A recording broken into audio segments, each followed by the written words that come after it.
Global बाजारों के लिए और भारतीय बाजारों के लिए आज देर रात डोनाल्ड ट्रंप की रेसिप्रोकल टैरिफ को लेकर कमेंट्री निकल कर आएगी। क्या कुछ उम्मीदें लगाई जा रही है, किस तरह का इम्पैक्ट भारतीय बाजारों पर दिखेगा, उन सब पर विस्तार में चर्चा करेंगे। नमस्कार, स्वागत है आपका। आप देख रहे हैं ईटी नाउ स्वदेश। मैं हूँ आपके साथ अशेषा अध्वर्यु। हमारे साथ अभिषेक दिल्ली स्टूडियो से जुड़ चुके हैं। डिम्पी भी थोड़ी ही देर में जुड़ेंगे और अगले 2.5 घंटे में हम आपको बताएंगे ग्लोबल बाजारों से किस तरह के संकेत निकल कर आ रहे हैं। ग्लोबल बाजारों के संकेतों के साथ साथ किस तरह की उम्मीदें लगाई जानी चाहिए रेसिप्रोकल टैरिफ को लेकर। कई सारे दिग्गज मेहमान हमारे साथ जुड़ेंगे, एक करके एक जुड़ने लगेंगे। ट्रेडिंग आइडियाज देंगे, आज के सत्र के लिए रणनीति बताएंगे, स्टॉक स्पेसिफिक आइडियाज बताएंगे। तो बने रहिए हमारे साथ। लेकिन सबसे पहले वो 4 बड़े ट्रिगर्स जहां पर आपको अपनी नजर रखनी चाहिए उस पर नजर डालेंगे। नैस्डैक 150 अंक चढ़कर कल बंद होता हुआ नजर आया। गिफ्ट निफ्टी से सपाट ओपनिंग के संकेत 23,330 के आसपास कारोबार करता हुआ। याद रखें, कल के सत्र में भारतीय बाजारों में भारी गिरावट दिखी थी। काफी अनसर्टेनिटी है रेसिप्रोकल टैरिफ को लेकर, जिसके चलते आज भी अपसाइड लिमिटेड ही होता हुआ नजर आएगा। रेसिप्रोकल टैरिफ पर फैसला आज देर रात आएगा। एफआईआईज की कैश मार्केट में कल फिर एक बार बिकवाली दिखी। 5,500 करोड़ रुपए के कैश मार्केट में फॉरेन इंस्टीट्यूशनल इन्वेस्टर्स ने शेयर बेचे और देव दिनों में करीब 10,500 करोड़ की बिकवाली दिखी। कोल इंडिया और मॉइल दोनों ही माइनिंग सेक्टर से जिन्होंने दाम बढ़ाए हैं। कोल इंडिया ने 10 रुपए प्रति टन के रेट पर अपने दाम बढ़ाए। वहीं एनएमडीसी का प्रोडक्शन अपडेट आया है, जहां पर प्रोडक्शन घटा, हालांकि बिक्री में बढ़ोतरी दिखी है सालाना आधार पर। एक करके कई सारे ऑपरेशनल अपडेट्स आते हुए नजर आए, अगले कुछ दिनों में और भी दिखेंगे। तो कई सारे स्टॉक्स जहां पर आपको अपनी नजर रखनी चाहिए। इसके अलावा HCL टेक IT सेक्टर से स्टॉक पर नजर रहेगी। JP मॉर्गन ने HCL टेक को डाउनग्रेड किया है। वहीं टाटा कंज्यूमर पर गोल्डमैन सैक्स काफी बुलिश है, डबल अपग्रेड किया है, अपना टारगेट प्राइस भी बढ़ाया है। तो ब्रोकरेज रिपोर्ट्स के दम पर HCL टेक और टाटा कंज्यूमर, इन दोनों स्टॉक्स पर अपनी नजर रखें।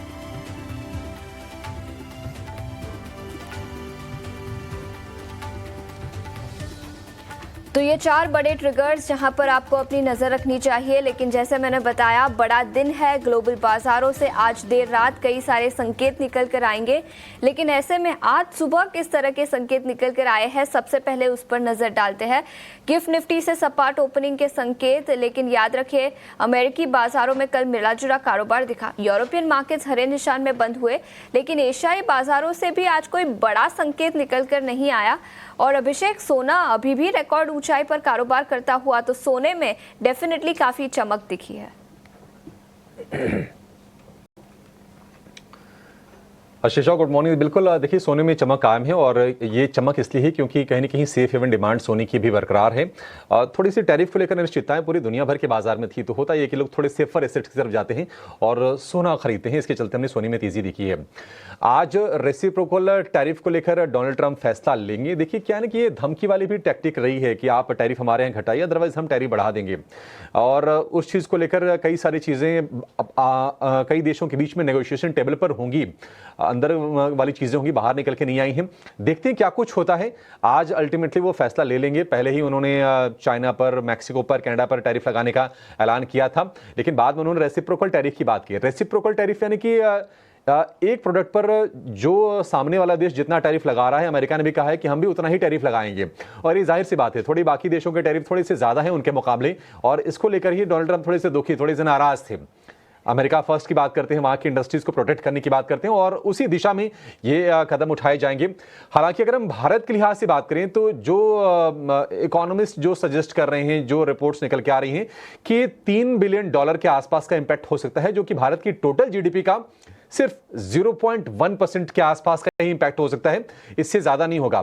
तो ऐसे अगर आप वैल्यू टर्म्स में देखेंगे तो ज्यादा इंपैक्ट नहीं आएगा। हाँ, सेंटिमेंट के लिहाज से थोड़ा सा डैम्पनर हो सकता है, क्योंकि दोनों देशों के आपसी रिश्तों की बात है ये। अगर हम व्हाइट हाउस के हवाले से अगर उनके स्टेटमेंट्स की अगर हम बात करें तो ये निकल के आया है कि रेसिप्रोकल टैरिफ सारे के सारे देशों पर लगाया जाएगा, तत्काल प्रभाव से लगाया जाएगा। वहां के वित्त मंत्री हैं स्कॉट बेसेंट, वहां के ट्रेजरी सेक्रेटरी वहां पर कहा जाता है, स्कॉट बेसिन ने यह कहा है कि ये कैप की तरह होगा, यानी कि ऊपरी सीमा होगा और जो बाकी देश हैं अमेरिका पर जो टैरिफ लगा रहे हैं उनके पास टैरिफ को कम करने का मौका भी होगा। देखते हैं कि बाकी देशों की तरफ से स्टेटमेंट क्या निकल के आते हैं, डोनाल्ड ट्रंप क्या एक्शन लेते हैं। हालांकि बाजारों में अगर आप देखेंगे तो एशिया में कोई ऐसे खास घबराहट का माहौल नहीं है। गिफ्ट निफ्टी को भी आप ऊपर देखेंगे, काफी ज्यादा हमने पेन वैसे बाजारों में कल के सत्र में देखा था। तो आज का दिन क्रूशियल है, इसमें कोई दो राय नहीं है।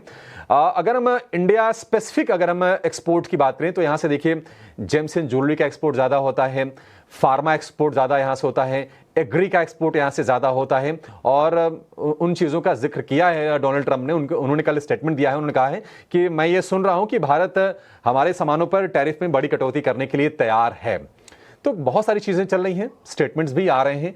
अमेरिकी बाजारों में कल हमने लोअर लेवल से वैसे शानदार रिकवरी देखी है। डाउ जोन्स करीब करीब ऑलमोस्ट 500 पॉइंट रिकवर किया और हल्की सी गिरावट पर बंद हुआ। नेस्डेक में 300 अंकों के आसपास रिकवरी रही, 150 अंक ऊपर नेस्डेक जाके बंद हुआ है। और कुछ इंपॉर्टेंट डेटा भी आए हैं वहां पर एम्प्लॉयमेंट को लेकर। एशिया में ज्यादा आज तनाव नहीं है, 3-4 सत्र लगातार निके गिरा था। आज हम देख रहे हैं कि हल्की सी बढ़त पर कारोबार वहां पर हो रहा है। हांगकांग के बाजार में हल्की सी नरमी है, 50-100 अंकों के आसपास की। चीन में सपाट कारोबार हो रहा है। तो ऐसे घबराहट वैसे दिख नहीं रही है। और जैसे कि आप कमोडिटीज का जिक्र कर रही थी, सोने में बाइंग है, सस्टेन बाइंग है। हालांकि ये रिकॉर्ड हाई से थोड़ा सा नीचे है, $3,150 के आसपास अभी भी सोने का भाव है। और क्रूड में भी 5 हफ्ते की ऊंचाई से हमने थोड़ी सी गिरावट देखी है और $74 के आसपास के भाव हैं कच्चे तेल के। एक चीज अमेरिका में अच्छी हो रही है, वहां की इकोनॉमी के लिए शायद और अच्छी हो सकती है क्योंकि वहां पर थोड़ी महंगाई बढ़ने का डर है। तो रेट कट कब होगा इसको लेकर कयास लगाए जा रहे हैं। बॉन्ड यील्ड थोड़ी सी सॉफ्ट हुई है, बॉन्ड यील्ड गिर के आ गई है 4.17% पर। तो थोड़ी सी उम्मीदें उस चीज को लेकर बढ़ी हैं। बट ओवरऑल आज वेट इन वॉच वाला माहौल होना चाहिए जब तक अमेरिका की तरफ से एक्चुअल टैरिफ के अनाउंसमेंट नहीं हो जाते हैं। देखते हैं वो कितने टैरिफ लगाते हैं। मैं कुछ सामानों के देखिए जिन चीजों को लेकर नाराजगी है अमेरिका की, उनकी मैं लिस्ट देख रहा था। यूरोपियन यूनियन वहां के डेयरी प्रोडक्ट पर 50% टैरिफ लगाता है। जापान अमेरिका के चावल पर करीब 700% का टैरिफ लगाता है। कनाडा बटर और चीज पर करीब 300% का। और भारत में एग्री प्रोडक्ट्स पर ऑलमोस्ट 100% का टैरिफ लगता है। और डोनाल्ड ट्रंप ने इसको लेकर नाराजगी जाहिर की भी थी। देखते हैं क्या कुछ होता है। वैसे आज मतलब अगर आप लेवल्स देखेंगे तो ज्यादा रीड करने को लेकर नहीं है, लेकिन सेंटिमेंट के लिहाज से काफी ज्यादा क्रूशियल आज का दिन होने वाला है। एफआईज पर आ जाते हैं। एफआईज ने लगातार दूसरे सत्र में बिकवाली की है, 6 दिनों की लगातार बाइंग के बाद, और 2 दिनों में करीब 10,000 करोड़ रुपए के आसपास के शेयर बेचे हैं। डिम्पी, आज दिन बड़ा क्रूशियल है, मतलब अगर हम टैरिफ के लिहाज से देखें, आप बताइए कि एफआईज की इस बिकवाली को किस तरह से आप देख रहे हैं? ठीक है, मैं पहली बार आपस में जोड़ूंगा ही नहीं, दोनों अलग अलग सिनेरियो में चलते हैं और टैरिफ्स अलग तरह की दुनिया है और एफआईज अलग तरह की दुनिया है।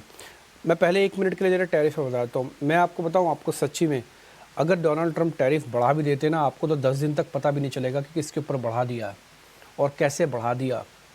वो सिर्फ इतनी ही बात बोलेंगे, जी रेसिप्रोकल टैक्स, मान लो अगर ऐसे बोला, हालांकि मेरे को तो वो भी नहीं लगता कि वो भी बोलेंगे। मैं आपको बहुत सही बता रहा हूँ, आप देख लीजिएगा। आप ज़्यादा आप ना फॉरेन जर्नल्स पढ़ो 1 मिनट के लिए, आप अभी डोमेस्टिक जर्नल्स मत पढ़ना, आप फॉरेन जर्नल्स पढ़ना। एनबीसी देखो एक बार आप जाके, है ना, एक बार आगे बीबीसी की रिपोर्ट जाके चेक करो, एक बार रॉयटर्स की रिपोर्ट जाके चेक करो, तो आपको ना बहुत हद तक वहाँ पे ना कन्फ्यूज स्टेट दिखेगी। ऐसा नहीं कि एक तरफा है ये डोनाल्ड ट्रंप वाला मैटर, ये भी बहुत कन्फ्यूजन स्टेट में है ये, और इसको बहुत बड़े पैमाने पर हमने डिस्काउंटिंग किया हुआ है, बहुत बड़े पैमाने पर। और मैं आपको बता देता हूँ, आप जैसे भी आप अब मेरे को अलग अलग बता रहे थे डेयरी प्रोडक्ट, अगर डोनाल्ड ट्रंप ये बता भी देते हैं ना, तो आपको जानने में हो सकता है 1 महीना लग जाए कि अच्छा किसके ऊपर कितना टैक्सेशन का कितना बदलाव आया है। और जो भी आप कैलकुलेशन बता रहे हो तो 0.5% भी नहीं है, जो भी आप खुद अपनी कैलकुलेशंस बता रहे हैं। तो मेरे को टैरिफ में कुछ ज़्यादा दिखता नहीं है फ्रैंकली स्पीकिंग। हाँ, टैरिफ एक काम कर सकता है, आपके बाज़ार के अंदर थोड़ा सा पैनिक क्रिएट कर सकता है, अदरवाइज़ कुछ नहीं करेगा। और वो पैनिक भी बाइंग अपॉर्चुनिटी के लिए क्रिएट करेगा। ये दोनों देश की इकॉनमी, दोनों देश के मुखिया जानते हैं कि इकॉनमी को अपने हाथ से मारा नहीं जा सकता। ये दोनों अपने देश के अंदर, ठीक है, नारों के बाद उसको प्रूव करने की बात होती है, लेकिन इकॉनमी की जब बात आएगी तो फिर आपको उन ब्यूरोक्रेट्स की, उन एनालिस्ट की सुननी ही पड़ेगी, जो एनालिस्ट आपको ये बार बार बताएंगे कि बॉस आप जो कदम उठा रहे हो ये उतना ठीक नहीं है। तो आफ्टर ऑल होगा वही जो एनालिस्ट या जो रिपोर्ट्स हो, जो डाटा कहेगी, नियम और कानून भी वहीं पे आके रुक जाएंगे। ठीक, अब आ जाते हैं, मैं टैरिफ से 1 मिनट के लिए बाहर आया था क्योंकि मेरे को टैरिफ पे ज़्यादा रीड करना भी नहीं है। अब मैं दूसरे नंबर पे आता हूँ एफआईज पे। देखिए एफआईज के 2 दिन में पोजीशंस 10% घटी हैं। ये 40% थी ऑन डे ऑफ एक्सपायरी। अगले दिन फ्राइडे का सेशन था, 35% हुई। सोमवार की छुट्टी थी, मंगलवार को ये 5% और घट गई, तो 30% रह गई। तो एफआईज का अभी जो नंबर एक्चुअली नंबर है, ये मार्केट के आजकल के नंबर के हिसाब से मैच करता है। तो जो 10% घटा और जो इससे पहले 10% बढ़ा था, उस पर मेरे को कुछ भी खास नहीं दिख रहा था। आपको ध्यान भी होगा, हमने जब 40% के नंबर्स आए थे तब भी ये बात बोली थी कि भाई 40% जो नंबर आए आ तो गए हैं, हमें बड़ी खुशी है कि 40% एफआईज का लॉन्ग बिल्डअप आ गया मार्केट के अंदर, लेकिन ये सस्टेन नहीं होगा, ये सस्टेनेबिलिटी के साथ नहीं होगा। इसमें आप देखेंगे वापस जाना ही होगा इसको, और 30% पे आ गया है। हमें खुशी इस चीज़ की है कि मार्केट के साथ अब वापस से वो नंबर सिंक हो गए हैं जो पहले अनसिंक हो गए थे। तो आपने जब नंबर सिंक नहीं होंगे ना, तो आप बहुत अच्छे से एनालिसिस नहीं कर पाओगे। आर्टिफिशियल राइज आर्टिफिशियल फॉल हो जाता है ना, तो फिर आप राइज नहीं कर पाते हो, अच्छे से लिंक नहीं कर पाते हो इसको। तो 30% है इस समय एफआईज की पोजीशंस। मैं डीआईज की भी लॉन्ग पोजीशंस बता देता हूँ, वो 75% है। 75% ऑफ द लॉन्ग साइड पे वो खड़े हैं। और रिटेल की जो लॉन्ग पोजीशंस हैं वो 55% के आसपास है। कल एक व्यूअर ने हमारे एक मैसेज भेजा था हमको कि सर 100% ही होता है, अगर 71% एक्सेस के बाद है, 30% एफआईज के पास है, 55% रिटेल है, तो ये तो 100 से ज़्यादा है। ये सब अलग अलग हैं बॉस, है ना। जैसे आप रिटेल का देखोगे तो 55 लॉन्ग मतलब, और रिमेनिंग पार्ट जो 45 है वो शॉर्ट है। ये 100% ऐसे चेक करना है आपको। सबका कंबाइन 100% नहीं होता, सबका कंबाइन नहीं है मार्केट के अंदर। अब जैसे मैं एफआईज की बुक्स का बता रहा हूँ खाली, तो एफआईज करेंगे 2 काम, या तो बेचेंगे या तो खरीदेंगे, तीसरा कोई काम नहीं होता। तो जो खरीदे है उसको बाय में आता है, और जो नहीं होता उसको सेल में दिखा होता है। तो आप बाय सेल रेशियो निकालते हैं, एक्चुअली ये बाय सेल रेशियो है एफआईज की। तो ये 100% उनका निजी है, सबका कंबाइन नहीं होगा। तो आपके मैंने वो क्वेश्चन का जवाब दे दिया। कल जो हमारे एक व्यूअर ने भी पूछा कि आप कैसे 100% कैलकुलेशन डालते हो। अब आते हैं दूसरा बात, आप देखोगे 19,000 करोड़ रुपए के आसपास की एक बाइंग का नंबर आया इंडेक्स ऑप्शंस का। जरा दिखा दो ना, इंडेक्स ऑप्शंस दिखाइए। 19,000 करोड़ का नंबर बाय का वहाँ पे आया। जब जब इंडेक्स ऑप्शंस के अंदर बाय होगा, है ना, और फ्यूचर्स के अंदर कोई ज़्यादा बड़ी सेलिंग का नंबर्स नहीं आएगा, तो बाज़ार में कोई खास बड़ी दिक्कत नहीं आएगी। आप ये देखोगे तो 10,000 करोड़ रुपए का इंडेक्स ऑप्शंस का नंबर है। इसको एक बार जरा और भी चेक करें, मेरे हिसाब से नंबर थोड़ा ज़्यादा होना चाहिए था। हाँ, 10,000 करोड़ का है, राइट 10,005 करोड़ रुपए का नंबर था। यस डन, मेरे से गलती से बोला गया। तो 10,000 करोड़ का नंबर आया इसमें। और अगर आप एक और चीज़ इसमें चेक करेंगे जो मैं आपके सामने रखता हूँ, एक बार जरा कैश मार्केट का और फ्यूचर्स का भी दिखाना, दोनों का सेल नंबर है। जब जब कैश में सेलिंग, फ्यूचर में सेलिंग और इंडेक्स ऑप्शंस में बाइंग आएगी, मार्केट अपने सपोर्ट को प्रोटेक्ट करने की अटेम्प्ट लेगा या रोकने की कोशिश करेगा। तो ये एफआईज का नंबर का मैंने रफ एनालिसिस करके आपको बता दिया। मेरे को उसमें और को रीड करना नहीं है, पुट कॉल रेशियो वगैरह सब कुछ ठीक है। ग्लोबल मार्केट से भी मेरे को ऐसा कोई प्रॉब्लम दिख नहीं रही है। मैंने बॉन्ड यील्ड्स वगैरह भी चेक किए, मैंने डॉलर रुपी इक्वेशंस भी चेक की हुई हैं, मैंने सोने का भाव भी चेक कर दिया, क्रिप्टो का रेट भी डाल के देखा हुआ सारा कुछ। तो मेरे को ऐसा अभी कुछ दिख नहीं रहा है इसमें, और ऐसा कुछ पॉइंट भी नहीं जो मैं आपको बता पाऊँ कि हाँ इस चीज़ पे आप ध्यान रखना। तो अभी ऐसा कुछ नहीं है, नॉर्मल डे की तरह आज डे निकलेगा। कल जो होना था वो पहले से ही तय था। और अगर आप कल हमारी कमेंट्री को याद रखते होंगे तो हमने आपको बहुत साफ बोला था, बॉस कल कुछ मत करना, सिर्फ देखना। और एक एग्जाम्पल भी बताया था आपको दावत का कि अभी आप पहली दावत खा के आए हो, अभी दूसरी दावत खाने में थोड़ा समय लगेगा और थोड़ा वेट करो। ये अच्छी बात हो रही है कि आपको रेट अच्छे मिलेंगे। नए वाले लोगों को ध्यान रखना, रेट बहुत अच्छे मिलेंगे उनको। और अभी थोड़ा आज का दिन और वेट करो थोड़ा सा, आज भी मार्केट कंसोलिडेशन के दौर से निकलेगा आज। बिल्कुल, तो ये नज़रिया और आज का दिन एक नॉर्मल डे की तरह निकलेगा। हालांकि रात को कुछ डेटा आता हुआ नजर आएगा, लेकिन तब तक कोई नए ट्रिगर्स ग्लोबल मार्केट से आते हुए नजर नहीं आएंगे।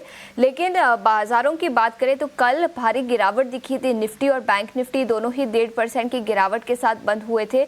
निफ्टी 350 अंक गिरकर 23,160 के आसपास बंद हुआ, और आज भी फिर एक बार सपाट ओपनिंग के संकेत ही निकल कर आ रहे हैं। डिम्पी, ऐसे में किस तरह की रणनीति बनानी चाहिए? अगर केवल आज के सत्र पर फोकस करें तो किस तरह की रणनीति बनानी चाहिए ट्रेडर्स को? देखिए, आज की रणनीति जब तक बाजार चलेगा तब तक डोनाल्ड ट्रंप बोलेंगे नहीं। डोनाल्ड ट्रंप तो शाम में बोलेंगे, यानी कि इंडियन समय के हिसाब से शाम को पॉइंट आएगा। तो आज तो आप डोनाल्ड ट्रंप की सिर्फ कियास लगाएंगे कि क्या बोलेंगे नहीं। एक्चुअली में जो इम्पैक्ट होगा वो कल होगा, जो भी इम्पैक्ट होगा। और मेरे को उसमें कुछ बहुत ज़्यादा इम्पैक्ट दिखता नहीं। मैं आपको बताऊँ, अगर नहीं हो रहा होता ना तो आपको सारा का सारा डाटा अपने आप ही शो कर देता। इसमें नंबर्स पहले खबर आने से पहले ही अपने आप को कहीं ना कहीं प्लेसमेंट करने लगते हैं। वो कहीं ऐसा मार्केट में डीप पैनिक वगैरह सच कोई प्रॉब्लम दिख रही। मैं आपको सही बता रहा हूँ, नंबर से आप अपने फाइनेंशियल एनालिस्ट से चेक करवा लेना सारे नंबर्स, जो भी मैं नंबर्स होने डाल रहा हूँ। मेरे को कहीं भी डीप पैनिक एज सच नहीं दिख रहा है ना। बट फिर भी आपने निफ्टी का पॉइंट बोला, तो पहले निफ्टी का मैं चार्ट आपको दिखाता हूँ। 1 मिनट के लिए दिखाइएगा ज़रा। कल एक चीज़ ख़राब हुई है, एक चीज़ अच्छी हुई है। एक चीज़ ख़राब क्या हुई है कि 23,250 पे मार्केट को रुक जाना चाहिए था, लेकिन रुका नहीं। अब आप देखोगे इस चार्ट को तो आपको ये बात क्लियर दिख जाएगी कि हमने एक बढ़िया सा पुल बैक दिखाया था। यहाँ पे अगर कि हमारा एग्जर्शन हो गया, ये वही लेवल्स हैं सेम जहाँ पे एक बार हम पहले भी एग्जर्शन कर चुके हैं। दिखा आपके सामने, ये मैंने ड्रॉ किया है। ये सेम, इसको कहते हैं डबल टॉप बनना। तो ये डबल टॉप जैसी सिचुएशन बन गई है मार्केट की, और मार्केट ने यहीं से रिवर्सल वापस ले लिया। और जो नीचे वाली डॉटेड लाइन है, जो मैंने थोड़ा और एक्सटेंड कर दी है, ये वही है 22,800, आपको याद होगा। तो 22,800 जब हमने पार किया था, हमने कहा था कि इसके बाद ये रॉकेट हो सकता है, तो रॉकेट हुआ था। तो मैं इस वाली लाइन को 1 मिनट के लिए ज़रा डिलीट कर देता हूँ, ताकि आपको कोई कन्फ्यूजन ना दिखे चार्ट वगैरह दिखने में, ठीक है। तो कहने का मेरे मतलब ये है कि अभी भी हमारे पास नीचे आने की गुंजाइश बहुत है, हम 22,800 तक भी आ सकते हैं। और ये बात अपने मन को फिक्स कर लीजिएगा। कल अगर आप थोड़ा सा पीछे चले जाएंगे ना, 24 घंटे, इसको हटा दीजिए, थोड़ा इसको पीछे चले जाएंगे, तो आपको ये बात साफ दिखेगी कि 23,250 के नीचे जाते ही आपके 22,800 के लेवल खुल जाते हैं। तो 22,800 तक आ सकता है। इसलिए कल हमने आपको एकोमोलेशन नहीं कहा था, इसलिए हमने कहा था कि सिर्फ वेट एंड वॉच करो, सिर्फ देखते रहो मार्केट को। मैं आपकी जगह पर होता तो सर क्या करते, आप हमारी जगह पर होते तो मैं 22,800 जैसे अपनी स्क्रीन पे देखता, या नहीं भी देखता, चलो मान लो नहीं देखता, मैं 23,000 के नीचे ही धीरे धीरे करना एकोमोलेशन शुरू करूँगा। मैं आपको फिर से बोल रहा हूँ, मैं जैसे ही निफ्टी 23,000 के नीचे आ गई, अगर दिख गई मेरे को, तो मैं धीरे धीरे करके एक एक लॉट लूँगा। हर 300 पॉइंट पे मैं एक लॉट प्लस करूँगा, हर 300 पॉइंट पे। और मेरा मेजॉरिटी हिस्सा जो मैं डालूँगा वो करीब 22,000, 22,200, 300 के आसपास डालूँगा, अगर आया तो, जिसकी प्रोबेबिलिटी अभी 20% भी नहीं है। 70% चांसेस ये कहते हैं कि 22,800 से बाज़ार वापस घूम जाएगा और आपको नए लेवल्स यानी कि 24,000 के लेवल्स भी दिखा सकता है वापस से। तो मैं 2 चीज़ों की वेट करूंगा, 23,000 के नीचे प्लस करूंगा। मैं ट्रेडर होके बता रहा हूं बॉस, हाँ, ये अनकोट करके रखना, मैं खरीद नहीं रहा, बस आपके लैंग्वेज को आसान करने के लिए बता रहा हूँ। 23,000 के नीचे प्लस करूंगा, 22,800 पे चेक करूंगा कि भाई ये जावा तो नहीं रहा, 1 से 2 दिन अगर टिक टिक आ गया तो कोई प्रॉब्लम नहीं, फिर मैं माल डालूंगा अपना, और मैं धीरे धीरे करके चरणबद्ध तरीके से वो सारा माल काटता जाऊंगा। अपने आप को लाइट भी रखूंगा, ऐसा नहीं है कि बिल्कुल ही भर लूंगा, क्योंकि मार्जिन्स का प्रेशर आएगा अगर 22,800 ब्रेक हो गया तो। इसलिए मार्ज अपने कॉर्नर ऑफ द माइंड में अपने हमेशा रखूंगा कि 22,800 भी टूट सकता है, मेरे को मार्जिन की ज़रूरत पड़ेगी। तो मैंने ट्रेडर्स को कैसे काम करना है ना, आज मैंने वैसे मोटा मोटी बताया।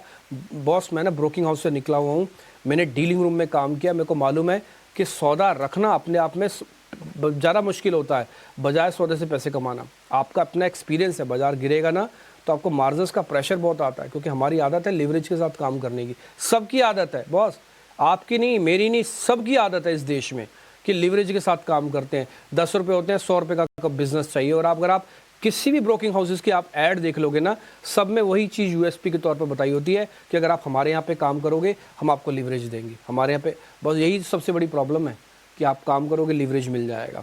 एनी हाउ, ये एक सैद्धांतिक प्रॉब्लम है, आगे चल के इस पर देखेंगे काम। कुल मिला के मैंने आपको सारी बातें रफ बता दी। मैं स्टॉप लॉस और टारगेट के साथ क्लियर कर देता हूँ इसको कंप्लीट। 22,800 मेरा स्टॉप लॉस है, पक्के वाला स्टॉप लॉस है। 23,000 मेरा S1 है। मैं इस 23,000 से शुरू करूँगा, 22,800 तक माल भरूँगा। 22,800 को चेक करूँगा कि अगर नहीं जा रहा तो मैं थोड़ा और माल ले लूँगा, अगर जा रहा होगा तो रुक जाऊँगा, और फिर मैं दूसरी वाली खेप बहुत नीचे उतारूँगा, उससे पहले नहीं उतारूँगा। मैं कम से कम 600 पॉइंट का डिफरेंस दूसरी खेप में रखूँगा निफ्टी का, ठीक है जी। और ऊपर आते समय 23,250 और 23,450 ये जिस दिन लेवल दोनों पार हो जाएंगे, स्पेशली 450 पार हो जाएगा, तो मैंने जो भी माल खरीद रहा हूँ मैं सब काटता बांटता जाऊँगा और मैं अपने आप को फ्री कर दूंगा। तो मैंने आपको ट्रेड कैसे करना है, लेवल्स कैसे करने हैं, इसके पीछे की सारी चीज़ें आपको बता दी। इसमें एक भी चीज़ ऐसी नहीं है जो मैंने छोड़ी हो। ठीक है, लेवल्स आपको पता चल गए। ठीक है, लेवल्स आपको पता चल गए, किस तरह से ट्रेड करना है ये भी आपको डिम्पी ने गाइड कर दिया। निफ्टी बैंक पर आते हैं। कल जो गिरावट रही वो रही 737 अंकों की, और डिम्पी हालांकि 700 अंकों की गिरावट दिखी, लेकिन 6 शेयर तेजी वाले थे, 6 शेयर गिरावट वाले थे। ये अलग बात है कि नहीं, जो बड़े वेटेज वाले शेयर थे वहां पर हमने कल फॉल ज़्यादा देखा। HDFC बैंक में कल 3.25% के आसपास की नरमी आ गई, लेकिन अब 52,000 के ऊपर का इंडेक्स हमने देखा था 25 मार्च को, अब ये 51,000 के नीचे आ गया, यानी करीब 1200-1300 पॉइंट ऊपर से नीचे है। क्या आपको लगता है कि अगर रिकवर होना है तो थोड़ी ज़्यादा तेज़ रफ्तार निफ्टी बैंक की होगी, और एक रिकवरी का ट्रेड लेने के लिए वेल प्लेस्ड ये इंडेक्स ज़्यादा है? निफ्टी के लिए बहुत क्लियर है, और ये शायद आपको जो फाइन ट्यून करके बताने वाले लोग हैं वही आपको बता भी पाएंगे। Bank Nifty extreme extreme extreme light है। मैंने ये 3 बार वर्ड इस्तेमाल किया, तो आप इसी से मेरी इंपॉर्टेंस समझ गए होंगे कि मैं कितनी इसको लाइट बोलना चाहता हूँ। ये इतना हल्का है ना बैंक निफ्टी बॉस, मैं आपको बता नहीं सकता। ये 1000 पॉइंट देखेगा भी नहीं किसी भी तरफ के, और अगर आज भी 1000 पॉइंट खाली करने हैं ना तो एक खाली कर देगा, ये कर देगा खाली बॉस। ऐसा नहीं है कि ये शर्म करेगा किसी चीज़ की कि भाई मैं अभी तो 3000 ही पॉइंट तो रिकवर करके आया हूँ। और अगर आप वैसे देखें तो आप 48 से 52,000 तक गए थे, आपने करीब करीब 4000 पॉइंट्स की रिकवरी की थी। कल रफ में इसने उस 52,000 से ला के आपको खड़ा कर दिया 50,800 की दहलीज पे। आप देखो तो आप 1200 पॉइंट खो के भी आए हो, और ये शर्म नहीं करेगा 1000 पॉइंट और साफ करने की। मैं आपको एक बार जरा निफ्टी वाला बैंक निफ्टी का चार्ट मेरे स्क्रीन पे दिखाना, मैं आपको वो लेवल्स भी बता देता हूँ कौन कौन से वो लेवल्स हैं। अगर ये आया ना तो ये वापस 50,000 भी आ जाएगा, तो 800 पॉइंट और भी गुंजाइश है इस पे खाली करने की। ये इसका मेजर सपोर्ट एरिया है, इसके नीचे तो ये रिवर्सल ही हो जाएगा, फिर ये वापस इस जगह को टेस्ट करने के लिए पहुंच जाएगा। और मैं नहीं चाहता कि वापस से 48,000 के लेवल पे पहुंचे, ये 48,000 वाला लेवल की लाइन लगी हुई है, लेकिन उससे पहले ये रुक जाए तो मेरी अच्छी बात है। तो 2 पॉइंट हो गए आपके लिए। पहला 50,000 के इर्द गिर्द, 50,000 के इर्द गिर्द, सुनिएगा ध्यान से, 50,000 के आसपास आपका बैंक निफ्टी का सपोर्ट एरिया है। 22,800 आपका निफ्टी का बैंक एरिया का सपोर्ट एरिया है, ये बहुत इंपॉर्टेंट है। कल हमने जो आपको लेवल्स दिए थे 2 दिए थे, 51,300 बोला था, 51,300 गया तो सीधा 50,800 पे ही रुकोगे, कम से कम 500 पॉइंट टूटोगे। कल में आ गया तो 50,800 कल में आ गया। हमारा सेकंड टारगेट भी कल में आ गया फॉल होने का, इतना स्पीड है। आप इसी से लगा लो कितना हल्का है। और अगर कोई भी गुड न्यूज़ आई, चाहे वो यूएस से आए रेसिप्रोकल टैक्सेस को लेकर, चाहे वो ब्याज दरों की आए, आप सुबह जिक्र कर रहे थे उसका, चाहे किसी का भी आए, बैंक निफ्टी बॉस उड़ा देंगे। तो बैंक निफ्टी के अंदर जो लोग भी काम कर रहे हैं थोड़ा सचेत रहें, थोड़ा सावधान रहें। और एक और चीज़, बैंक निफ्टी के अंदर जो हो रहा है या होगा आगे 1 से 2 दिन के अंदर या 5 दिन के अंदर, उसको पक्का ना माने।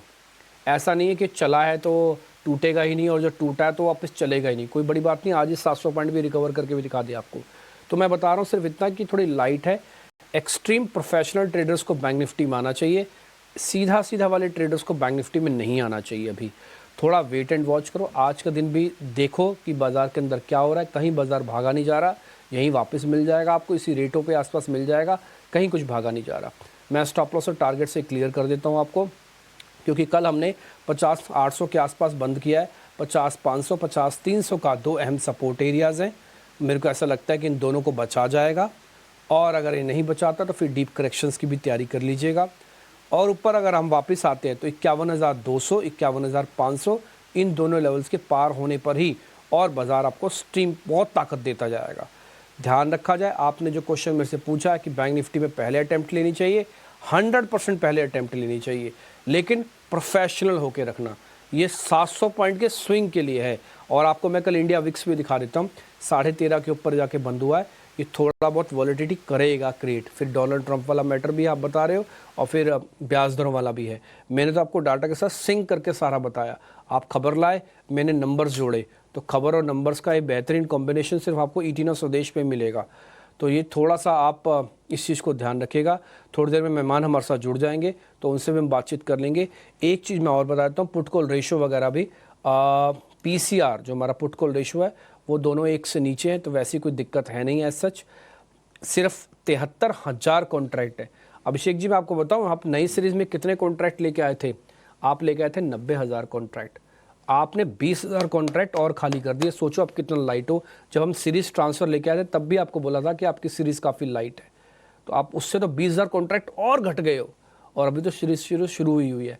और एक और बात है, सीरीज छोटी भी है, ध्यान रखना, 17-18 डे ट्रेडिंग के हैं बस इसके अंदर ही, तो जो भी होगा बहुत फास्ट होगा। मेरे को लग रहा है कि पहले 5-6 दिन तो बाजार थोड़ा साइडवेज रखेगा सीरीज में, बाद में खींचेगा मीटर। देखते हैं तब की तब। फिलहाल अभी तो पहले तो 5-6 दिन चल रहे हैं, इसको शांति से काटो, उसके बाद फिर देखते हैं। बिल्कुल ठीक है, आज बिल्कुल ठीक है, आज टैरिफ वाला मसला है, थोड़ा वेट एंड वॉच वाला रुख ज़्यादा बेहतर होगा बाजार में। अगर आप छोड़ भी दें आज के दिन को, कोई ट्रेड ना भी लें, कोई हर्ज नहीं है। चलिए खबरों पर जरा चलते हैं, एक बार जरा खबर समझ लेते हैं, उसके बाद एक्सपोर्ट को जोड़ के आपके लिए फटाफट कुछ अच्छे ट्रेड भी जान लेंगे। हमारे सहयोगी शरद दुबे हमारे साथ जुड़ गए हैं। ये ट्रिगर्स क्या बनेंगे बाजार में आज, और आज कौन से स्टॉक से न्यूज़ है, कौन से शेयरों में आज खबरों के दम पर एक्शन ज़्यादा बढ़ा दिखेगा, ये समझ लेते हैं। शरद गुड मॉर्निंग, बताइए आज भी लिस्ट लंबी है या फिर थोड़ी छोटी है कल से? अभिषेक, आज जो है लिस्ट थोड़ी छोटी है और of course stock specific news flow ज़्यादा है, सेक्टर स्पेसिफिक ज़्यादा न्यूज़ फ्लो नहीं है।